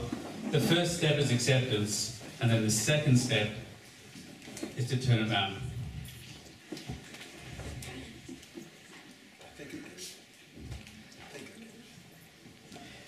There's a long, deep conversation to go into. I'm happy to have that. I don't know right now is the time, but we'll pick that up soon. Accepting it as part of the challenge, and then acceptance and overcoming it to realize that they're not opposites is the secret of consciousness that we need to overcome these things.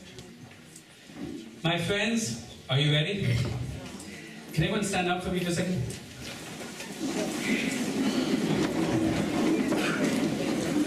Without sitting down, because you need to stand up, I need everyone to, number one, fill their cups with white wine, 100% white wine, or if need be, also white grape juice, or a nice combination of them both.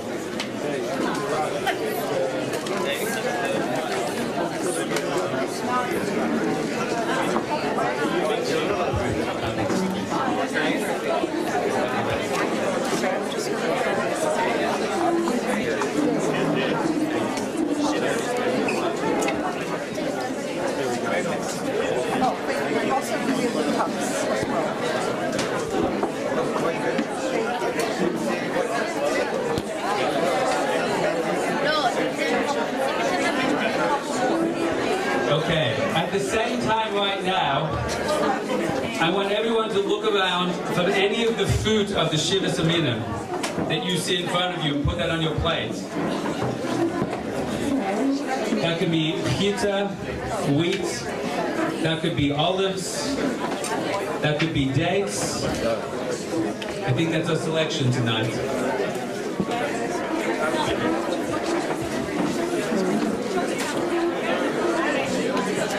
Raisins. Raisins are good? That's a good one.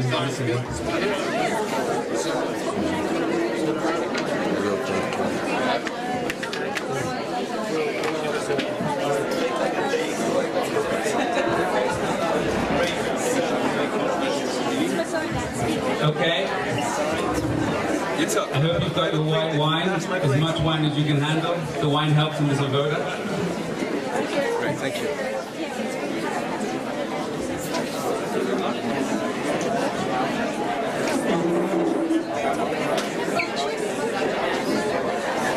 Now that you've got that, I want you to look at the next thing.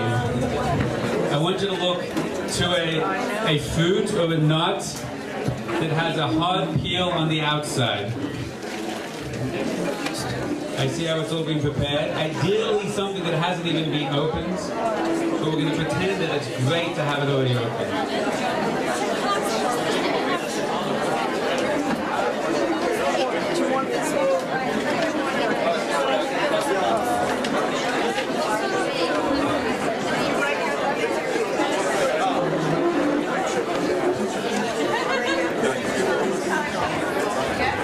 So you have white wine right now,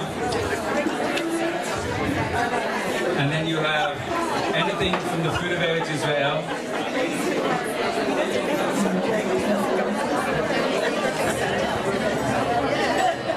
And then you have something with a hard shell. Now I'm just making this up, and those that choose to go with me may have fun. If there's a plastic cup on the table that has not been used, you could take a nut that usually has a shell and put it in that cup.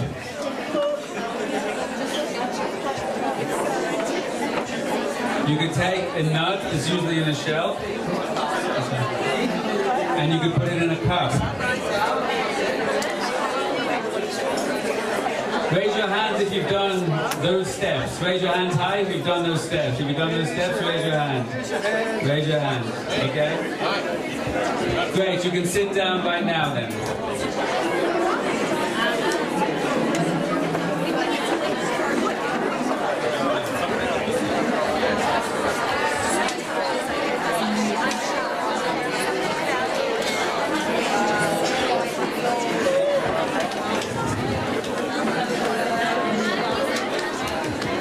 Okay, I need everyone to sit down in the chairs.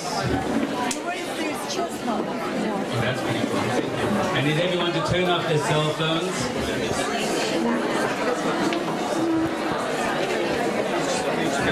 I need everyone to sit down in their chairs and turn off their cell phones.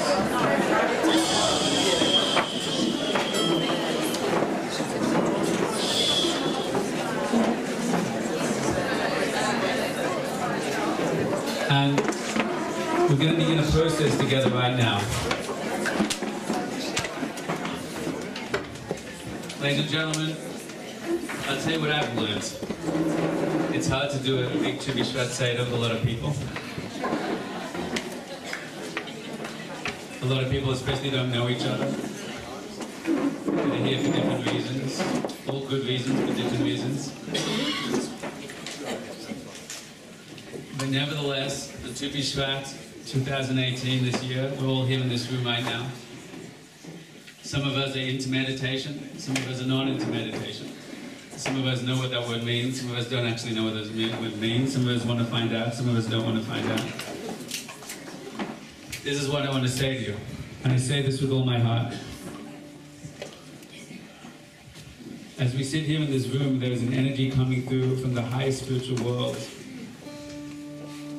from the world of Atzilus down to the world of Bria, Yitzira, Asiya, into your consciousness. And the truth is, right now, I want you to be clear what you're struggling with in life. And I want us to connect together right now with a commitment that for the next 20 minutes as we did this exercise, that we give it a full mind and heart together out of respect for every one of us that wants to try and access something deeper.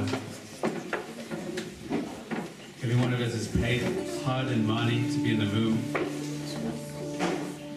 All of us who are in some way searching for connection, whether you meditate or don't meditate, you need to know there's something in your consciousness which is more powerful and potent than you are conscious of. And from that, if you can access this together tonight, tremendous goodness can come. And I don't know how to say this to you in a deep enough way, in a real enough way. Come with us now. Try it. Try it. Within a few minutes from now, Doniel Katz will have gone. There'll be food and wine on the table.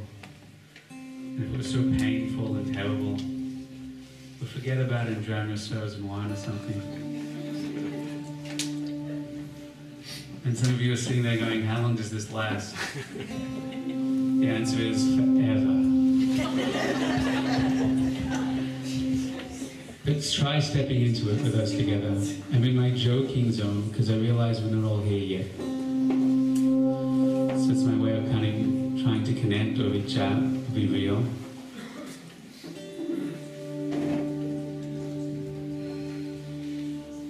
Step one is I want to teach you a trick that the Baal Shem Tov teaches, a trick called the Vekas. It's not really a trick. For some people, it's one of the most powerful, beautiful experiences of their life. For some people, everything they've looked for in their life, it was not really out there. It was really in here, but they never knew how to get it. For some people, they tried drugs. For some people, they tried all kind of weird things. I say with love and sincerity, if you don't want to take part of this, I totally get that. Out of respect for all the good people in the room that pay money to be here, maybe step into the shul outside and talk. That's what shuls were made for.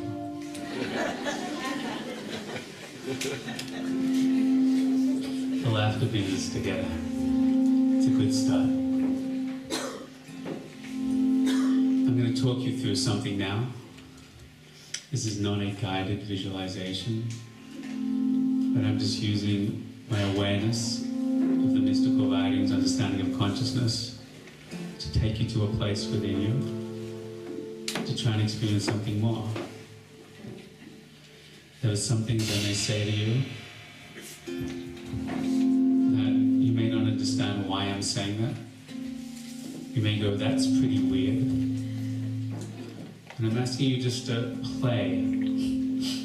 Some really wonderful things happen in life when we learn just to kind of play and try. You don't need to have something supernatural happen. You're not a failure if it doesn't work for you. I think you're a failure if you don't try, if you're afraid just to explore. But do what you need to do.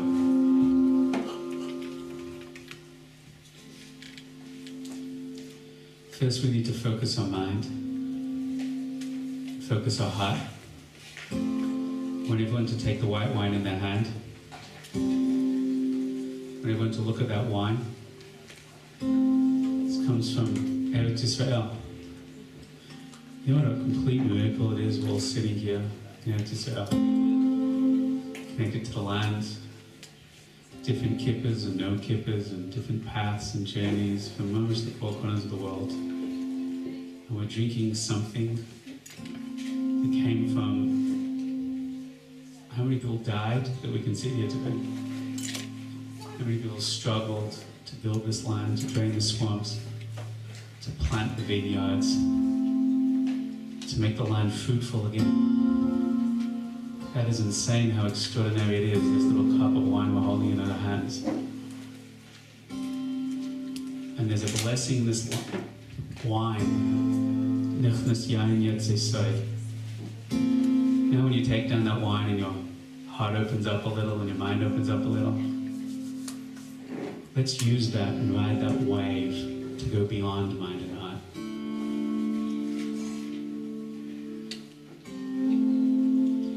So I want everyone to focus on this drink as an introduction to a deeper place we can get to, not just individually, but together with the power of the consciousness in the room together.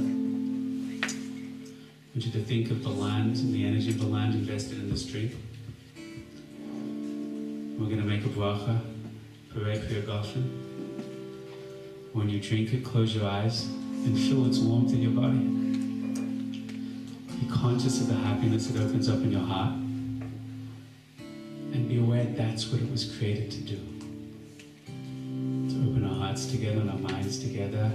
Let me emphasize together. How awesome that the food of the land will open us together. When you're ready, say a slow, beautiful blessing. Take down that drink. We'll begin.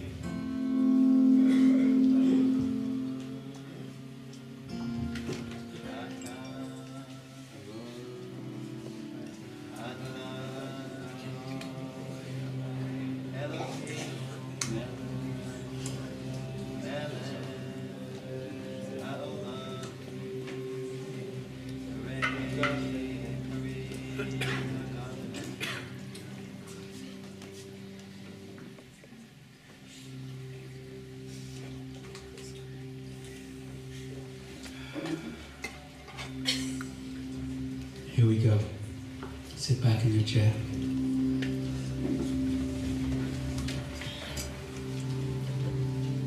We are here together now. Close your eyes. Trust that we're in a good place. A safe place. All those things you're thinking about to do when you get out of here, to do tomorrow, they're going to be okay, I promise you. Anything you're still carrying from before, a few minutes, a few hours, a few years, I promise you can come back to that later. I want you to think right now of the 4 memories you chose of love, of another love, of holiness, of awe. I want to teach you right now how to have perfect concentration in a way that opens your minds and hearts. You're going to begin to think of the first one. If you have 3, use 3. If you have 2, use 2. Whatever you've got in mind is perfect and all you need, let's use it together. What you're going to do is you're going to take the first memory of love. You're going to think about it with all your heart. You're going to watch it like a movie. With all its details and colors, you're going to engage your senses. What was that moment like? What was that memory like? Watch it like a movie. You see colors, add details, zoom in, zoom out.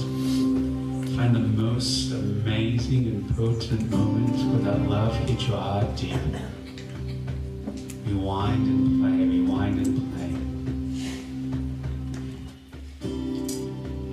You do that for 6, 7, 8, 9 seconds. I want you to then jump by yourself to the second one. Same thing, colors, smells, details, sounds.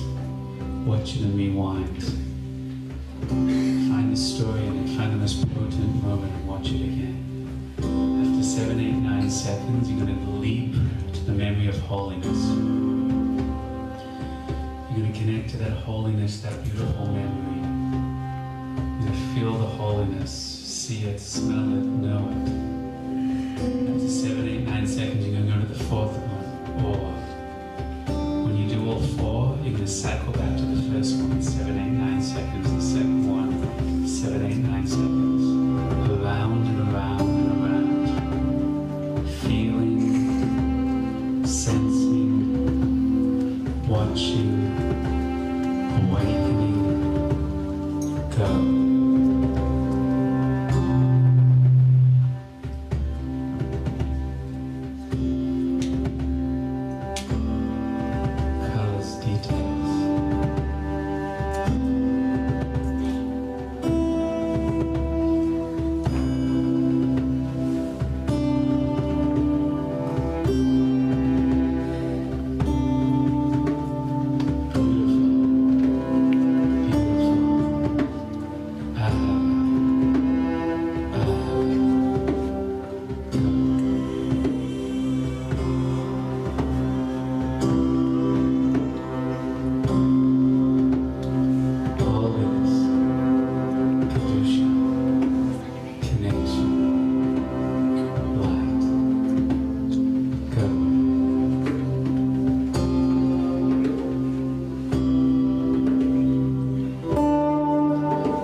These aren't separate events, they're one event, they're one gift, one revelation.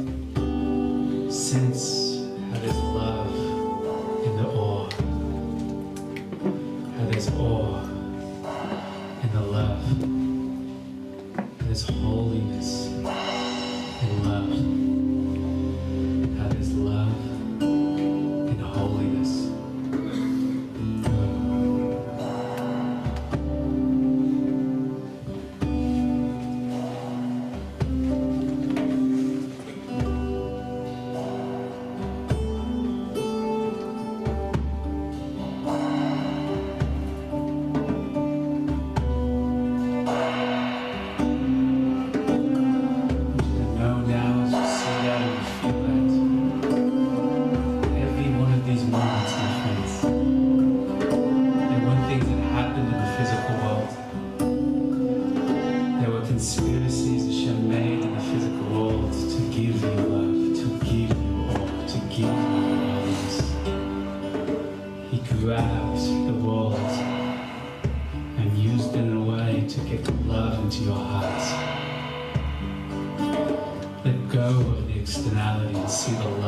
Gift of love shining through that seed into your heart from Hashem.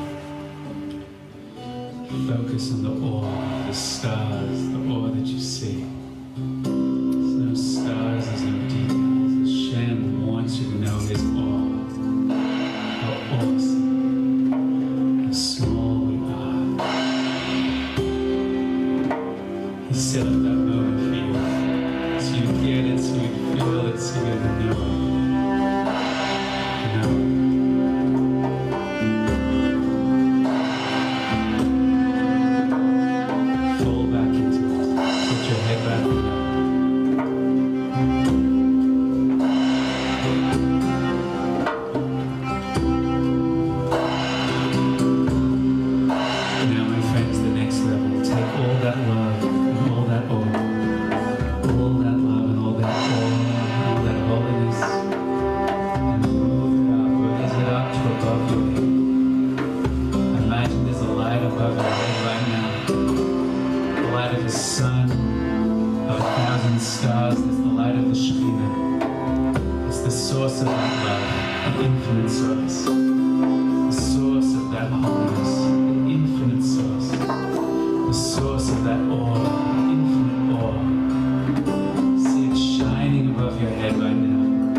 Fill you with insight and wisdom now, clarity now.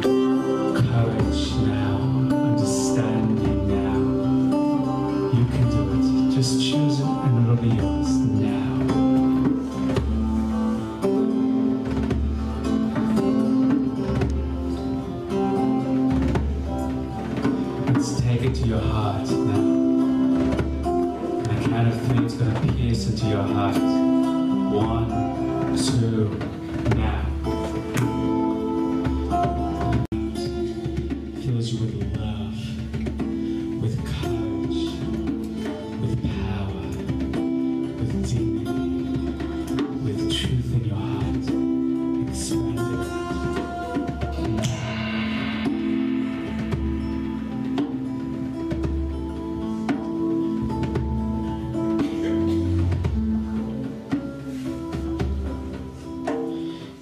Now, the final step into your body. On the count of 3,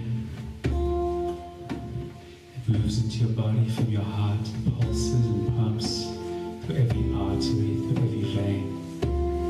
I want you to see the light pouring from the higher world, the sap pouring from the higher world through your beliefs, to your heart, to every aspect of who you are. It's going to happen by itself. 1, 2, 3. Go. Turn up the volume on the waterfall, let it flow through. Go. Watch this through you and out. Go.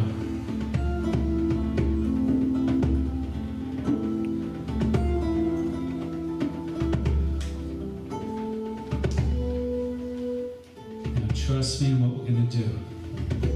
Doesn't matter if it's weird. Doesn't matter if you're blocked. Play with us now.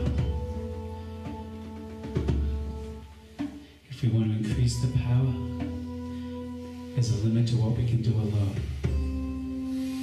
There's much more we can do when we're connected together. This exercise is called his kashrus. You can do it right now. On the count of 3, we're going to choose to bind our souls and higher consciousness with everyone else in the room. How does that work? I'm going to count to 3. And when I get to 3, you're going to say, I choose and believe that I'm now connected to everyone else in the room. You're going to choose it and believe it. And when you believe it, it's going to happen. And many of you will feel the energy flooding and just choose to be open to it. You're going to count to 3. You're going to choose and believe to be connected to everyone in the room. 1, 2, 3. We are connected now. Open your hands and fall back into that. If you want to strengthen that energy now, choose and believe it even more. On the count of 3, the feeling is going to be even more strong and real. 1, 2, 3.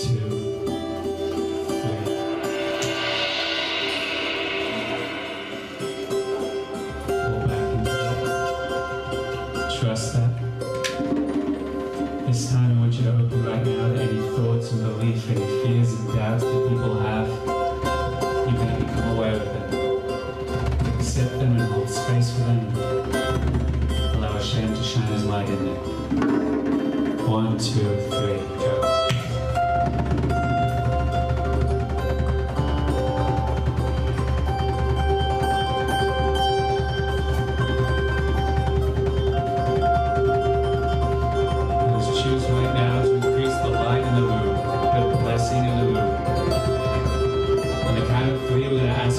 To flood this room with lights, not just for myself, but for everyone in the room.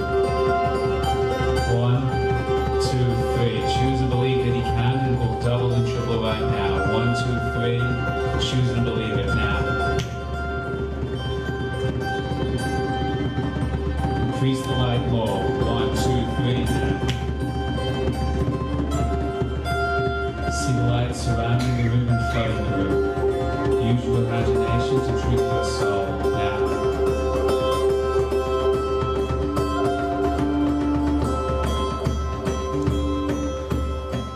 Beautiful. Here we go. Choose one Sadik and one Sedekus. This may seem weird, but watch what it does.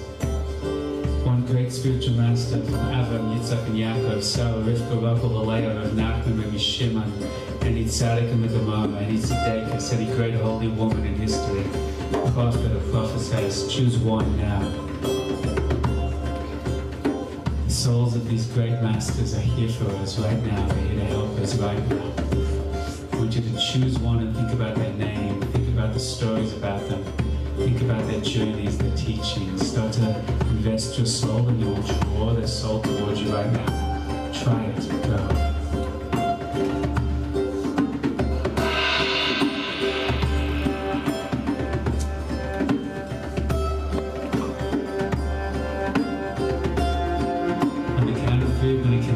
Soul. You will feel that soul's presence arise before you. You feel them before you. You may see them or sense them. How do you do that? That's the power of your mind. This is in halacha, this is in the Zohar. It's cashless, it's deep. On the count of 3, choose the tzaddik, the tzedekah should be connected to you and right here with you right now. If that doesn't make sense to you, great. Just believe that it's true and you'll see it will be. 1, 2, 3. Strengthen their presence. Count of 3. 1, 2, 3. Now.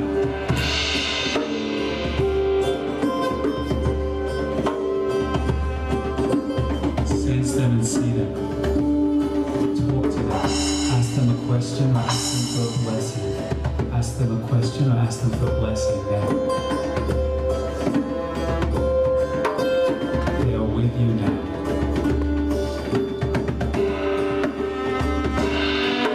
Open up your hands and receive the blessing.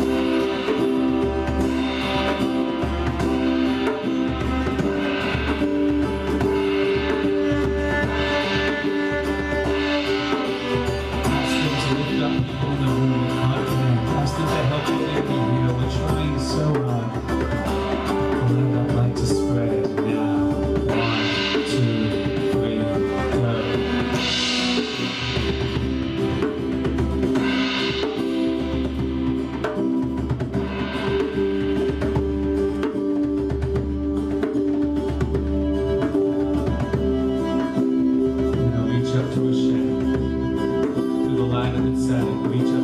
your source, trace your soul. You are more than just a body, you are more than just feelings, you are more than just beliefs, you are more than just soul, you are an infinite light. Be aware of that. Go higher and higher, higher and higher, higher and higher, higher and higher. Imagine a ladder right now before you. Its feet on the ground and its head in the sky and heavens. Start climbing the ladder, each rung, higher and higher. Go.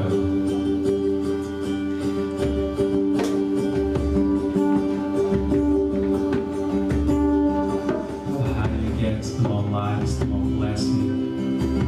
The more blessing, the more peace. The more peace, the more love. The more love, the more peace. The more peace. It's good, it's okay, trust it.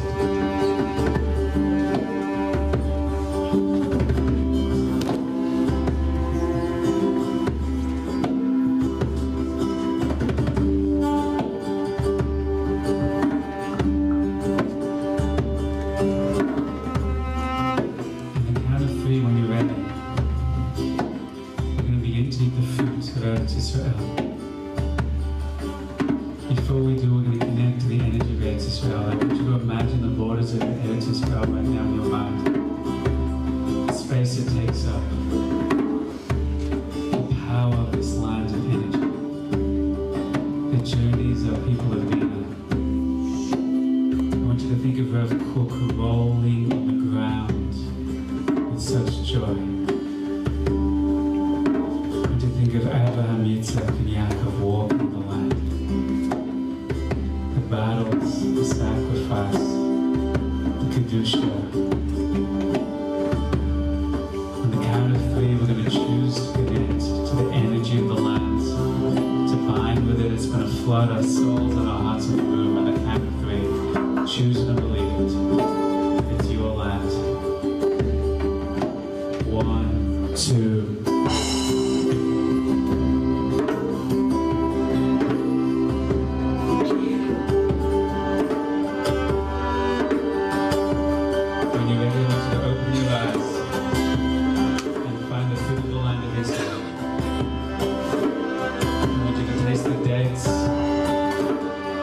The chita, the raisins, the grapes. I want you to imagine connecting through the fruit, the blessing of the fruit. Chew it as if you're chewing on the light. Do that now.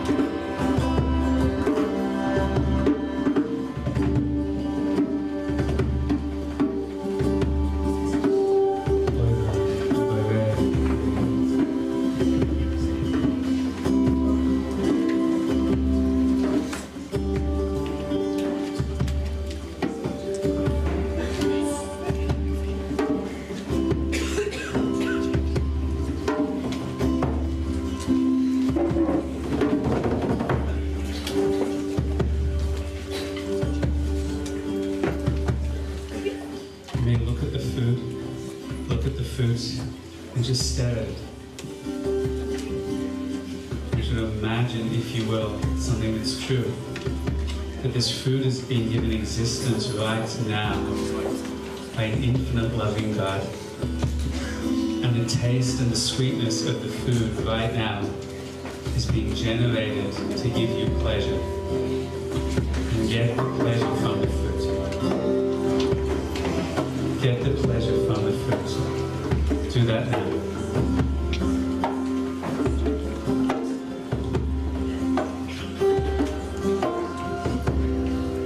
Realize an infinite being put the pleasure in the fruit to give you pleasure. Be conscious as you can of that right now.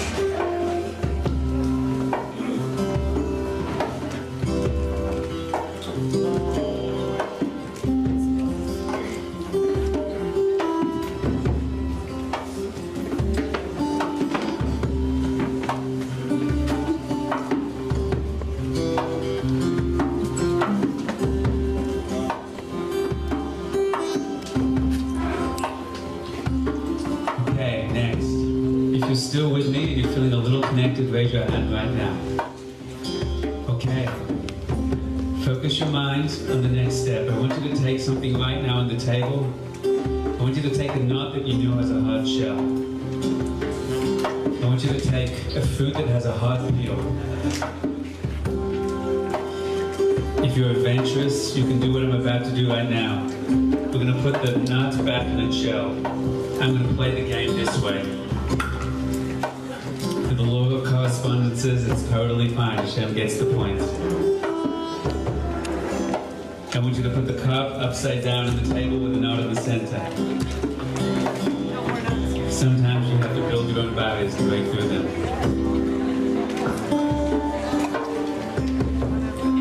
I know this feels to some people like imagination, but one day you'll learn the truth of the way the world works, our souls work. Imagination has a true spiritual effect. I want you to look right now at the knot in its proverbial shell. If you're holding an orange, I want you to hold the peel in your hand. And we're going to ask you to do a mental trick. A simple mental trick. Are you ready? I want you to think of the biggest block in your life. The biggest block in your body.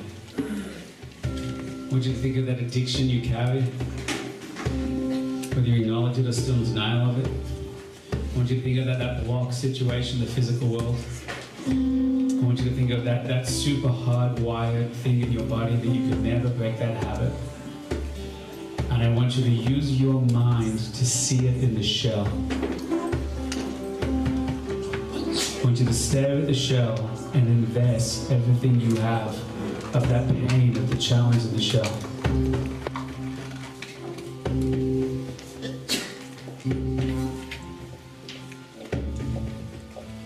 I want you to feel it with that pain, with that block. You can do it. You can be real with it. You can remember how hard it got. You can remember the challenges there. You can know that you've tried 1,000 times to overcome it, and every time you got slammed back. I want you to know there's something good in this challenge. There's something good in this block. There's value. There's a gift here. You have to get through the block to taste it. And I want you to take any lighter energy in your body that you touched, that you kissed. I want you to hold them out that Sadat Tzedekis now. I want you to draw on the light of Hashem. And I want you to make a commitment with Hashem. When you do this silly action of breaking the cup, when you do this silly action of breaking the shell, may Hashem empower that here in the darkness of winter to break through in reality that this action is a prayer, my friends. Your action is a prayer. It's a prayer embodied in action. It's a prayer empowered with heart. It's an action empowered with intent. And when you're ready, in your own time, I want you to peel that orange. It's a silly act, but I want you to give it heartfelt significance. I want you to break the cup as if you're breaking off all the blocks of the physical reality. And I want you to eat it and see yourself celebrating the other side. Go.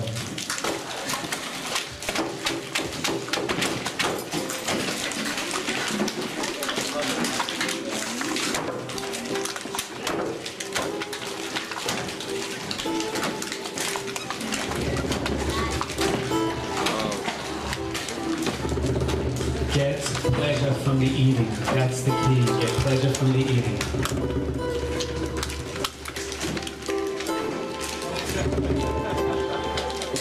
Get pleasure from the eating is the key. Close your eyes and focus on it. This blessing deserves all your attention. See yourself on the other side of the block.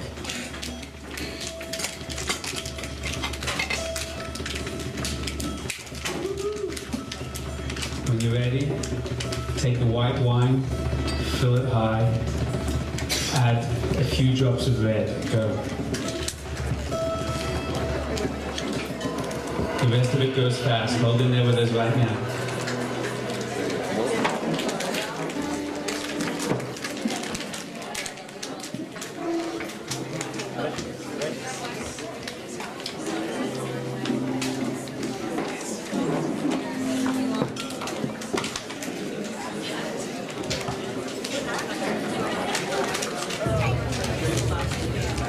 Okay, raise up your cup, everybody. Raise it high. Raise it high. Raise it high. Raise it high. Raise it high. Here we go. See those cups. This is bringing the height of your soul, the heart of your soul, the depth of the light within you. You're going to purify your mind now. You're going to draw it down to the level of mind, to the level of kriya, to the level of idea, to empower your ideas with your soul, your beliefs with your soul. I hope, say yes to this if there's actual wine in your cup. Good.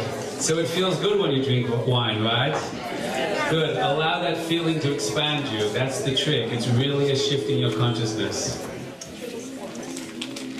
Choose the intent right now that we're bringing the higher world of Atzilus all the way into the world of Bria to purify, to see the truth, to know the truth, that which we believe should be beliefs of truth, of goodness. L'chaim.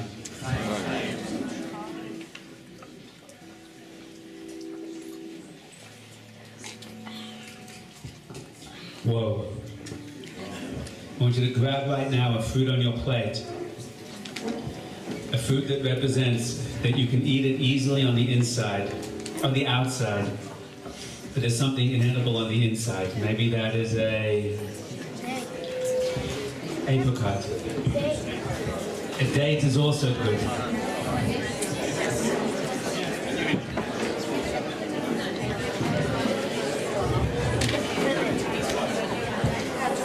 Persimmon is also good. We're nearly finished all in there. Hold up whatever food you're choosing to use. Let's see that food. Let's see that food. Okay, hold the food tightly in your hands. Close your eyes and here we go. I want you to think of the biggest emotional block that you had. I want you to think of the biggest emotional block that you've tried for years and can't get rid of. You've done the therapy, you've done the drugs, you've done everything you can, the energy work, and you can't get rid of. People really have this. Shh.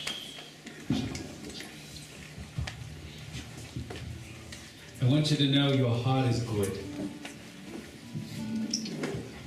I want you to know that every midah you have, every feeling you had has a holy expression. I want you to know the reason you carry this fear, the reason you have this trust issue, is because at some point in your life you needed to be afraid of things. The reason we don't trust is because there was that time in our life when those bad things happened and I had to help myself by learning to not trust. I want you to know whatever feelings are there, they're reasonable that they're there, but they don't need to be there anymore. That's the truth. They don't need to be there anymore.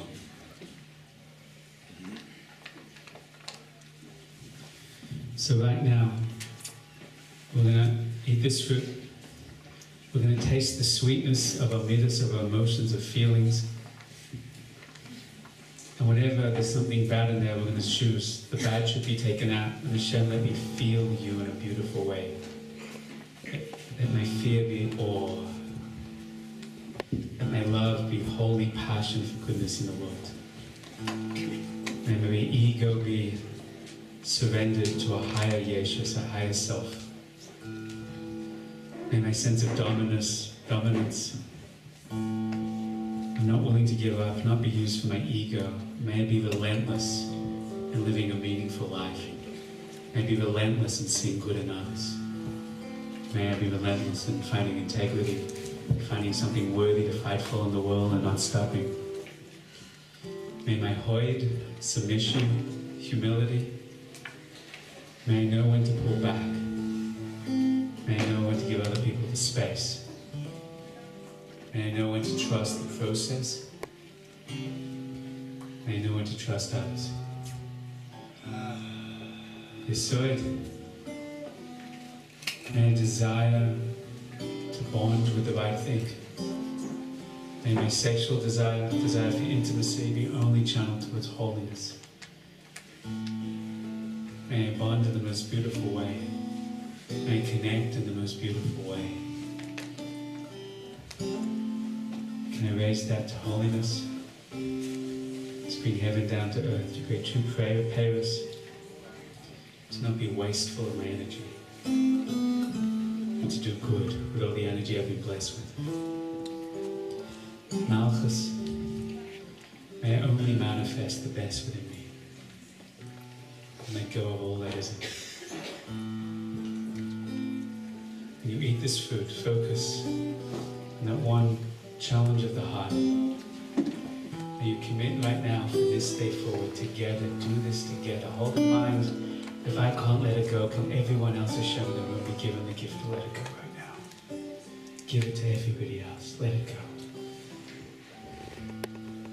And eat this food to know that there's goodness and sweetness in our feelings, goodness and sweetness in our hearts, and goodness and sweetness in Yitzhak. Any light or connection you have, let it shine into your heart now, in all our hearts now. Go.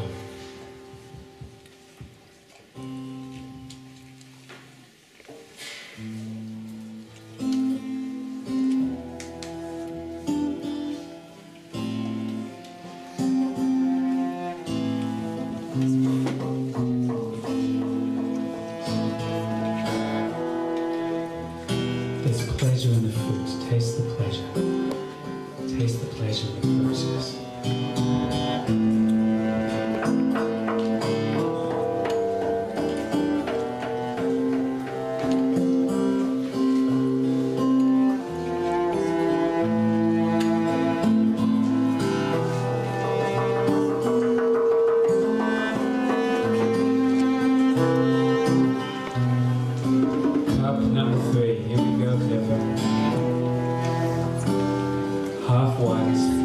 half the rest.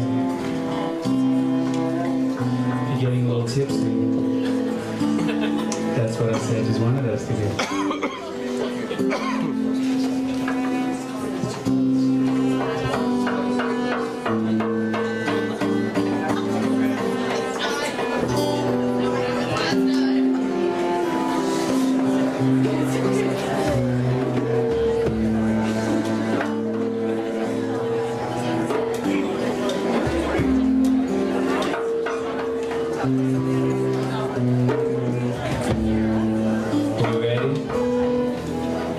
Cup when you're ready. Let's see it. Let's see the cups held high. Cups held high.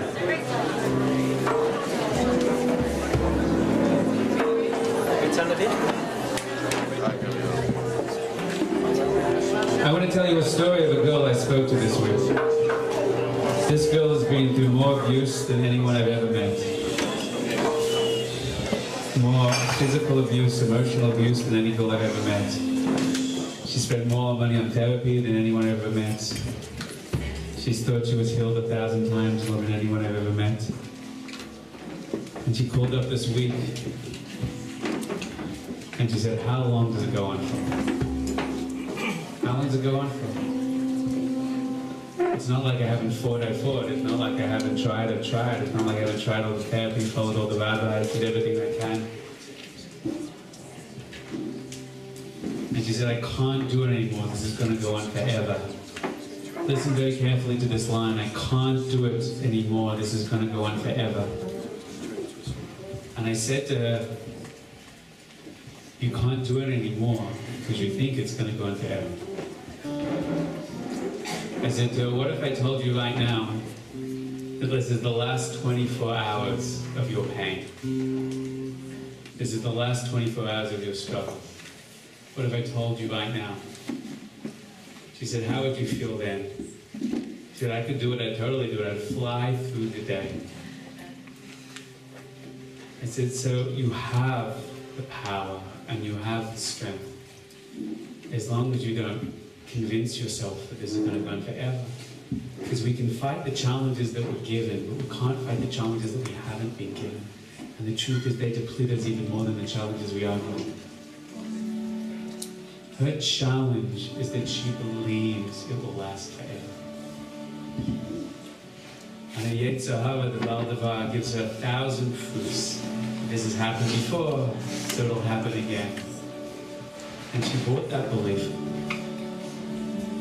The biggest challenges you have in your lives are that which you believe which is not true. That's called Dinyan. What do you believe to be true which isn't true at all? What things are you pursuing that you believe that you need that you don't need? What things are you afraid of that you're convinced will happen that may never happen? What perception do you have about yourself which you're sure is true but maybe it's not? Yesterday I did a meditation with a group of holy women. One woman said, I can't feel it, I can't feel the love, I can't feel the love, why can't I feel the love?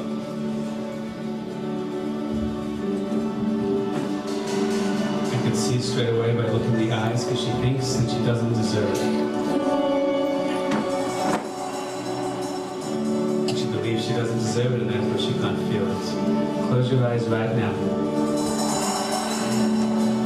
This is a chance right now, in the darkest of winter, in the darkest of beliefs, to burst through that block.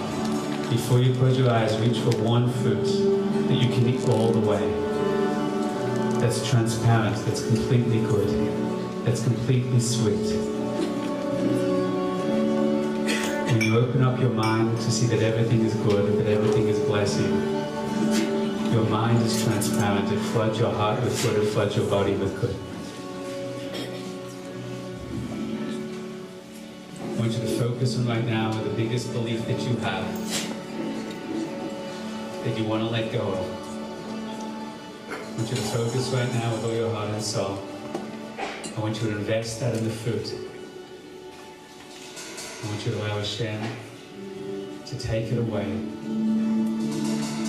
and taste the sweetness that you believed in love and truth and peace and empowerment and your mission in this world, and that you had clarity and strength, that there were no blocks at all, not now and not ever. I want you to see it like it's reality. I want you to imagine blasting open, releasing, falling away, and flooding your mind with light. When you're ready, taste the victory, taste the clarity, and eat the fruit. Go.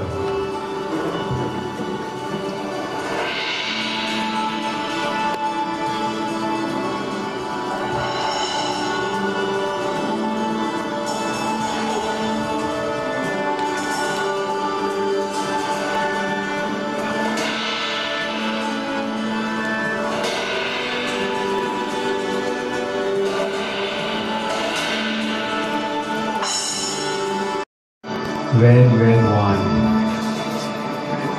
Red wine. Fill up your cup with red wine. Oh, you didn't do the last one. L'chaim, everyone drink the last one. That's what I get for drinking 2 other cups of wine. Okay, watch this. The mystics say the last cup is red with a couple of drops of white.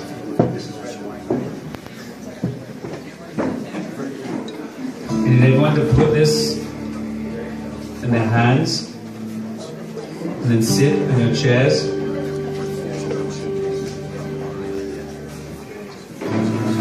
With a cup ready in your hand, the red wine.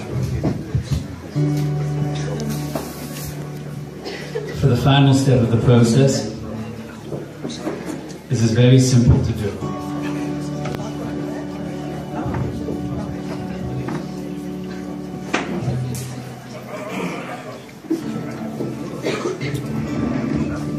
I want everybody to fill the cup, put it on the table in front of you, wrap your hand around it. I'm going to try one more very weird thing now. If you felt that you were able to connect to a tzaddik or tzaddikus and feel that neshama, raise your hand right now. Hi. Isn't that interesting? I want everyone to get this drink in your hand, the cup on the table, so it's resting in the still place. I want you to sit up straight in your chair. I want you to close your eyes. And I want you to know that you are the Eitz Chaim. I want you to know that you are the tree of life. The last step, my friends. What we're going to climb right now is to the root of our soul. I'll show you how to do that. We're going to flood ourselves with light, and then we're going to pour that light into this cup. And in this cup is all our pain and all our struggle, and all our fears and all the challenges, not just of us, the Shechina and Klal Yisrael, of Am Yisrael, everyone in this room and everyone in this city, everyone in this country, all the politics, of all the history, of all the personal, professional struggles, of all the marriages, of all the children. And I want you to believe in the last few seconds right now of this Seder, in this darkest time of winter, and you know what's happening in politics, and you know what's happening in our land, and you know what's happening in religion, and you know what's happening with children in your community, and you know there's people that are suffering from physical illnesses in hospital, and you know there's couples who are driving each other through so much pain in their marriage, you know there's people that can't afford to live through daily life, and you know there's people that are so traumatized that they can't find the healing. This is the reality we live in right now. This is a world of process, and one day, maybe they'll see the end. There's so many people, there's so many captives, and they need our help now. Not one day, but now to see the light, now to see the goodness, now to see the value, now to see the peace, now to see the truth. I'm going to collapse the exile and redeem the present. Dvakas and a Seder Dvakas. You're going to drink the cup of bread, bring the white and light into the physical reality. This is the cup of redemption, where we fix the knowledge of good and evil until we only have a knowledge of light and truth. I want everyone to right now begin to return to the love and the holiness and the awe. Love, holiness and awe, round and round. Begin that process now, round and round. Go.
Go.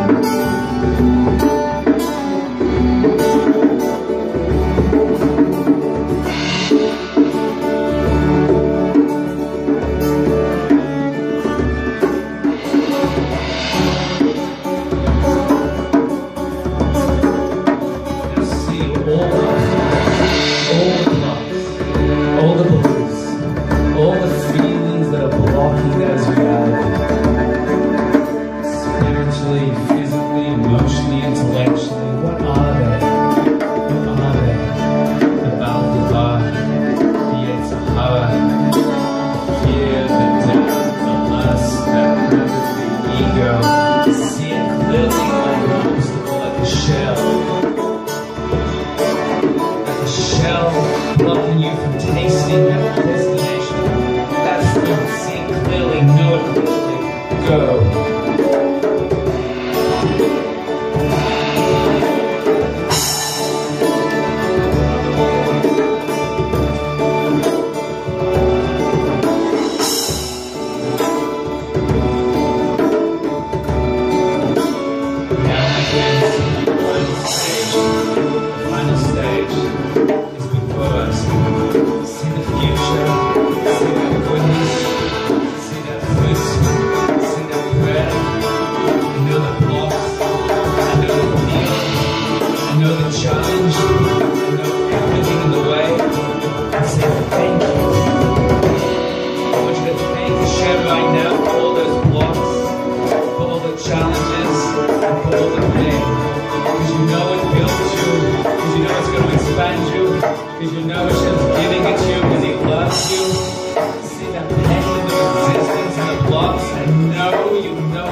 Yantif.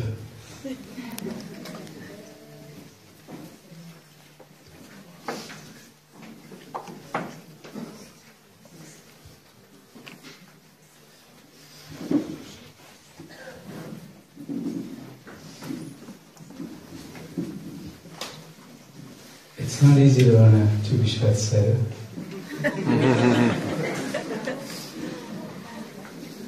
There are many different souls in the room, connect to many different things.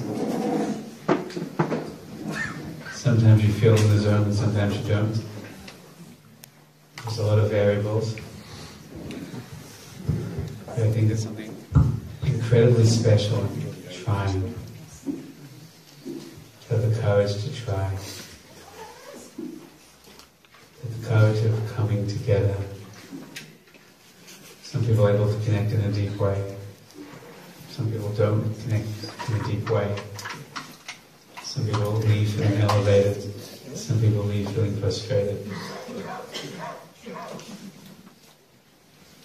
But we're trying to take Torah to a deep level. And we try to access a deep place. And that itself, I believe, is precious. That itself, I believe, is worthy. The music doesn't hurt either. Hands up if that was an interesting experience for you. Hands up if that in some way was a beautiful experience for you.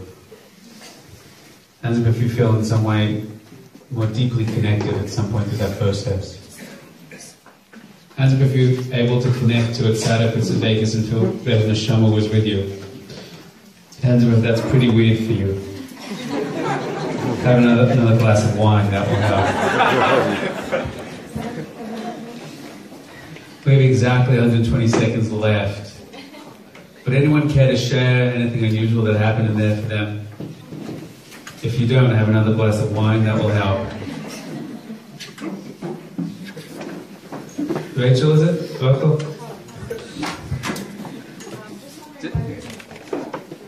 What's that? Listen, you're always welcome to have a fifth or a sixth or a seventh. Depends how Kabbalistic you are. You can have 10. I can give you a lot of Torahs to justify whatever you want to drink. As far as I know from the Kidveri and all the Soma tradition, there's only 4 cups. And you are the 5th cup, and you are the source of light, and you elevate all the other things around you. If If you want a fifth cup, you're welcome. There's a lot of wine on my table. I'm happy to pour one for you. Not questions, but experiences. I want to hold the space for an experience. Anyone care to share? Yes, that I know you. Remember your name? So please stand up so people can see you. I think there was like one point where I was like, yeah, but I've still got the fear and I've still got the blocks, and like how many? And then there was like this moment where I was just like, and what if like I could let the blocks be and still let in the light?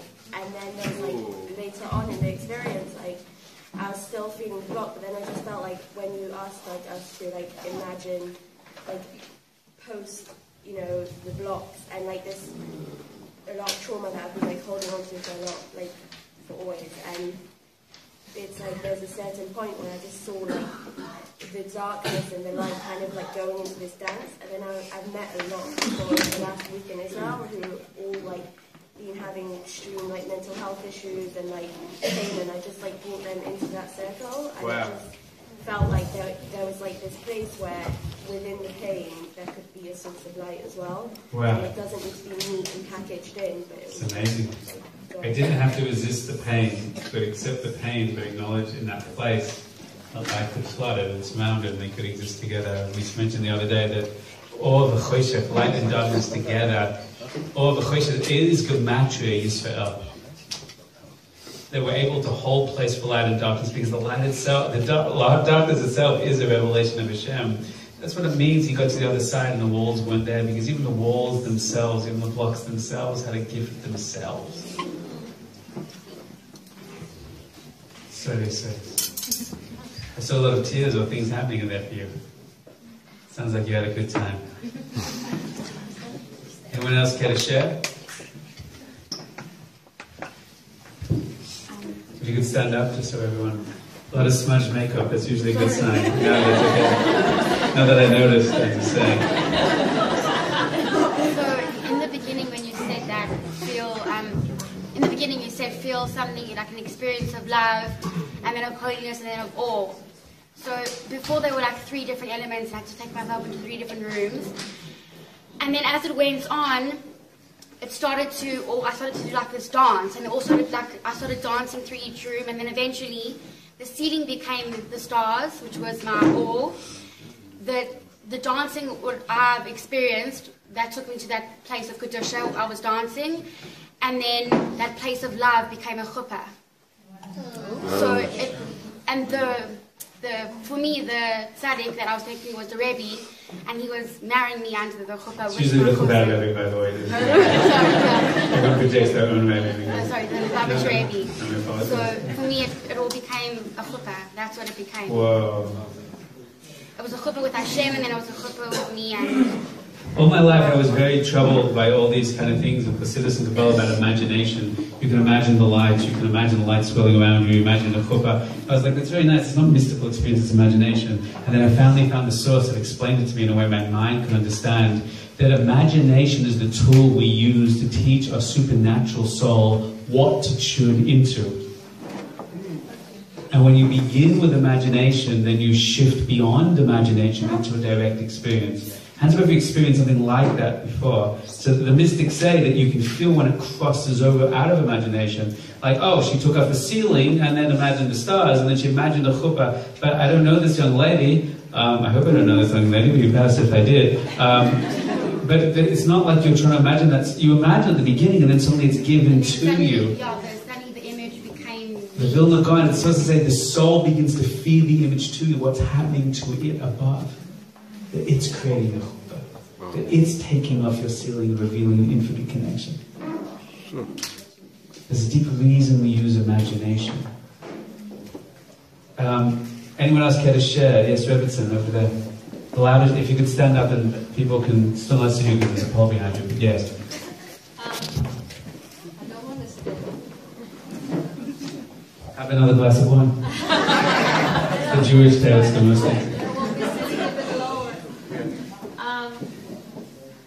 You asked for some tzaddikim to come to me, so to me I connected them to the military. He showed up, but before him, somebody that really out of my realm of consciousness, it's It's not out of my consciousness because obviously my consciousness brought her. Right. But Abigail came with him. Wow. And I don't know much about Abigail. She does, don't worry. Keep going, yes. She does. So I'm wondering because I know maybe one sentence about her that she gave water to David the Melech while he was fighting. Right. And Nabal did not really want, and she was the wife of Nabal. But what happened here? What happened here, my friends, is that spirituality is a reality. Oh. We can be fooled for many years and we can forget that spirituality is reality, right? And therefore, you don't need to know who Abigail is, but she knows who Abigail is, and she has a soul, and her soul is connected, and her soul, like all the tzaddikim and tzaddikas, is connected to Klal Yisrael, and it's helping Klal Yisrael, and she knows why she has to come to you, and you can know them and not know that you understand or don't understand. As I think Chazal said, there is more in heaven and earth than is dreamt of in our philosophy. No way, that was Shakespeare. But it's still true. It's still true. Glass, over there, ma'am.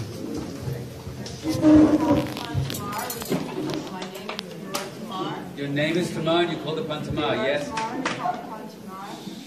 as a woman, that I would receive what is due, right, which is righteous, have strength and the courage to ask for that, as warranted, and also for Ruth, that she lay at the feet of Boaz, and that her love would be come to her, the things that she desired. Okay.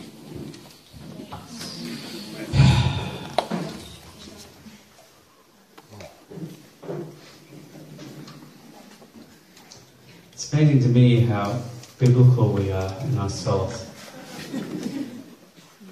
We are so biblical in our souls. I mean, this sweet lady just said something about Tamar, and Tamar came to her, Boaz, and she's not saying these words and she's not giving it about Torah. There's something cosmic as the background reality, which is interfacing with us more than our minds understand. The words that this lady said are just like Boaz and Tamar, and look at the tears, and look at the power, and look at the... There was a woman, when we did one of these exercises one time, a South African trip, we're nearly finished. 3 more hours. This woman came, a completely secular woman from South Africa, and when you look at this woman, you know in a second she has probably spent a lot of her life in rehab. She looks like some kind of addict, or every kind of addict. And when I spoke to her after, I realized that was of course true, but you could see it very fast. And we closed our eyes and we went into Vegas, and then all of a sudden we connected to a tzaddik, and then suddenly I'm in the room, I'm watching everyone, I'm tuning into what everyone's doing, and this is Niagara Falls, tears, tears, tears, tears, tears. Completely secular woman, no Jewish upbringing, no Sunday school, nothing. So afterwards we're going around the table, and this woman turns and she says, I didn't know how to connect to her, I don't know any tzaddikim. I had to struggle to work out what the word tzaddik meant. She said, but at that moment I'm thinking, who are these tzaddikim? She said, Sarah, Rivka, Rachel, Leah came to me. And they surrounded me. And she said, all my life I felt a vacuum in my heart, a vacuum in my being. That I'm nothing, and everything I'm searching for, all the drugs, everything is trying to fill that. And she said, I've never felt such love and compassion. Such love and compassion, and they were surrounding me and they were speaking to me. She said, I don't know the words that they said, but they were speaking to me. The Bible is not something in a book, it's something happening there, it's something happening here, and something that is here. I posted, in summary, it was hard, but we pushed through. It didn't speak to everybody, but it's amazing how many people are still here. At the end, when all the people that have been connected left, look how many people are connected to that remained. And these are brave, brave soldiers and brave, brave warriors. And we should be blessed to see the fruit clearly, even in the darkness, we should be blessed that we don't even see the darkness, because all we taste is fruit and revelation and goodness. And we should be blessed that the tree of life, there's no more confusion, there's no more Democrats and Republicans, there's no Reform and ultra-Orthodox and ultra-Orthodox. I don't know what the heck ultra-Orthodox is. It always sounds like a washing detergent. Ultra-Orthodox. Whitens your whites, blackens your blacks.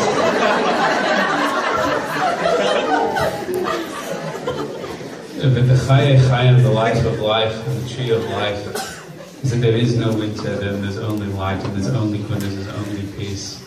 And I thank you courageous souls for coming out and tasting food and trying, and I thank the Postons, Rabbi person, members, those who want to say a word, for putting on an event like this and bringing a man out like me.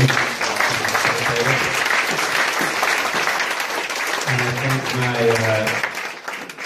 soulmates, and how extraordinary was the music.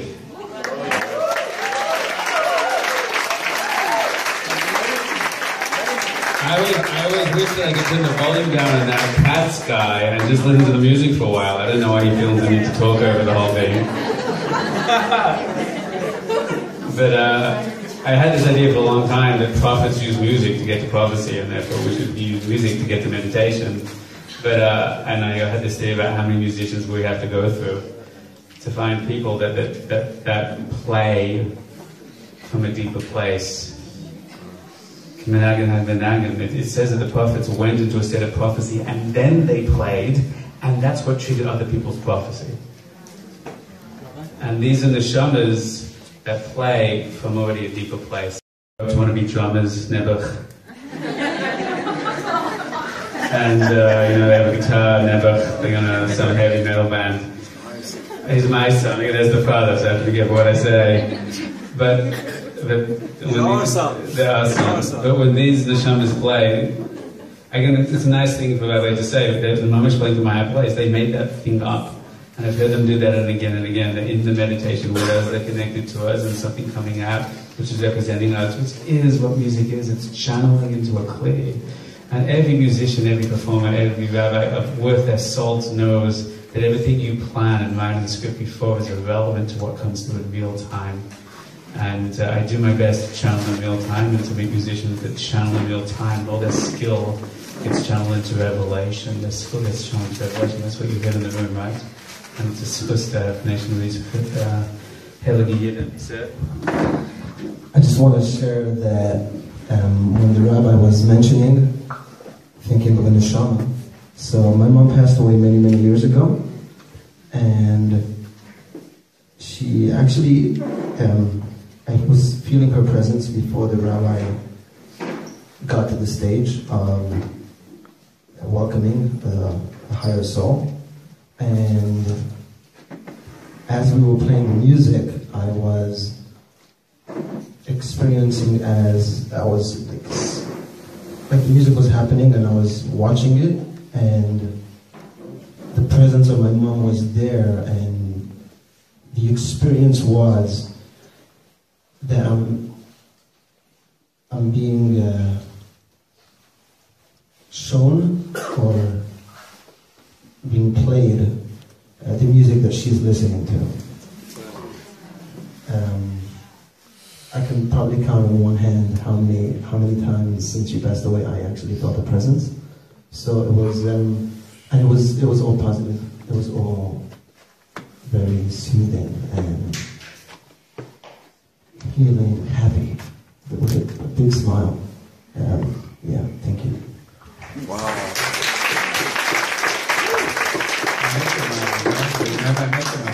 We're actually family. I was family with my mom.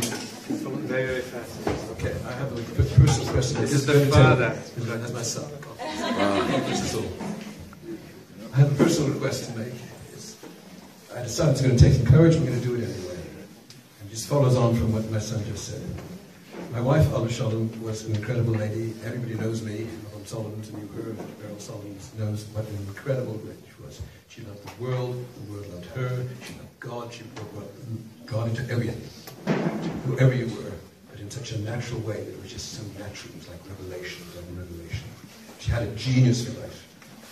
Anyway, she passed away 8 years ago. So many things you said this evening, before, during, and after, were a reflection of the life she and I heard together. This is not just a promotion. I've written a book about her life and my life together called Connected. The subtitle is, it's coming out in a few months. The subtitle is The Inspiring Story of Two Souls' Journey to a Greater Reality. The Inspiring Story of Two Souls' Journey to a Greater Reality. We were connected before we met, during we met, and even after she passed away. There's been major connection. So many things you said tonight, we should never be able to do that. Now here comes my moment of courage. It's 8 years ago. Any lady in this room who is in her 60s or thereabouts who understands what I've just been talking about. I need my zivug. I need to get on with my life. I need to move forward. Please come and speak to me. Please. In the spirit of the man of music you just heard, everyone close their eyes. Close your eyes, close your eyes, close your eyes. I get even when Nachman says it's nice to bang the palms of our hands together. Kol hakavod to us all. Let's just close our eyes for 1 second. Pray that those who are here looking for their zivug, including this holy year and everyone else, any challenges, any blocks, any clippers, any peels, there's the fruit of tasting the soul connection, which perhaps is the greatest fruit in this world, is the greatest sweetness in the world. There are many wonderful souls I know in this room who are worthy against their beliefs may tell them. Whatever blocks they have, they are worthy, worthy, worthy, and ready, ready, ready, and good, good, good, and able, able, able to give that love and connect. Let us pray for 1 second. Let's see the fruit even in their darkness. Let's taste their fruit. Let's see them in their fruit. Let's know what can be. There's no one who's yearning for the zivug more than Hashem. Whose Shechina, who Am Yisrael is gone. And Hashem is yearning for zivug. And He says, I have so much to give. I have so much to love. I have so much to pour in. Why can I not find someone? So anyone who's waiting, who's yearning, know you're in good company. You're in good company. And see the Beis HaMikdash. See the chuppah the young lady mentioned. See the zivug. Rabbi Katz says, Tu B'Shvat is the day of Seder is just soid, is the connection between man and woman. That's what it is, potential reality, Havaya Adnas, the clipper and the pri. See this reality in Hashem, take away the peel, take away the blocks. Anyone who's in this room right now that says, I'm old and I'm not married, I'm old meaning in the film world, I'm more than 22 years old. I just want you to know that you're worthy. I want you to know whatever happened in the past to make you not get here, that does not mean. And I know you're thinking, I know, but you don't know. There's so much pain we carry when it doesn't happen. We start to question ourselves. We all do that. You're married or single, we all do that.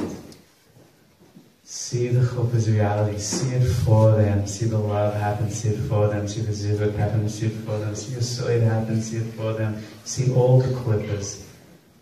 And reach for some fruit and taste the sweetness. Do it.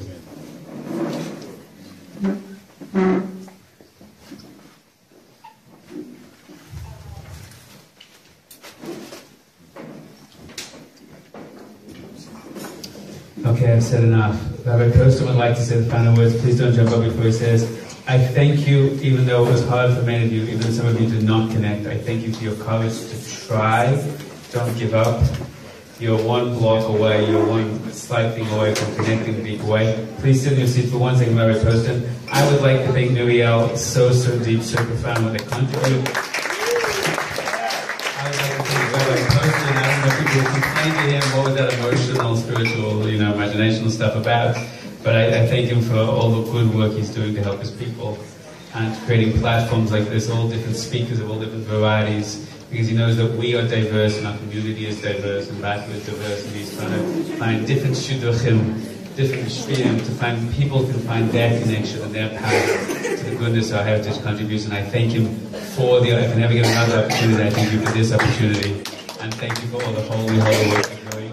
And please sit in your seats, just please for the final words. I'm going to sit here. If people have anything else they want to tell me, I'll be here for a few more minutes with my tiny little boys who I love, who I have to go to bed soon. Oh, he's really looks so tired, my sweet bird, hold him there. But I'm here to answer questions and anything else. Sit in your seats for one more minute. Thank you so much, every person. Thank you, everybody.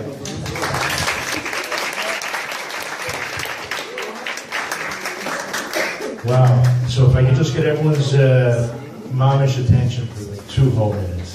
So I really want to thank Rabbi Doniel and the guys from Nuriel. And I also want to thank every single one of you who actually came and stayed till the end, although people who will probably see this. Thank you all for coming now. Because we're all on this elevated state of love and unity and really connected, I'm going to ask, this is my moment of courage. I beg of you, please, for the next 10 minutes, if we can all just put all the chairs in the back, stack them up. I'm going to pass out garbage bags, but please, all food, any food and bottles, bring to the kitchen, and then we'll disassemble the tables and put the parts in the back. Let's really show our love, and I guarantee you, in 10 minutes, this whole place is going to be back to where it was, and then we'll have a meeting in the next room for those who have not yet bowed. So I thank you once again, and Daniel, you guys. Don't forget to make an afterglow. An afterglow, if you're into that religious stuff, please make a blessing out of it.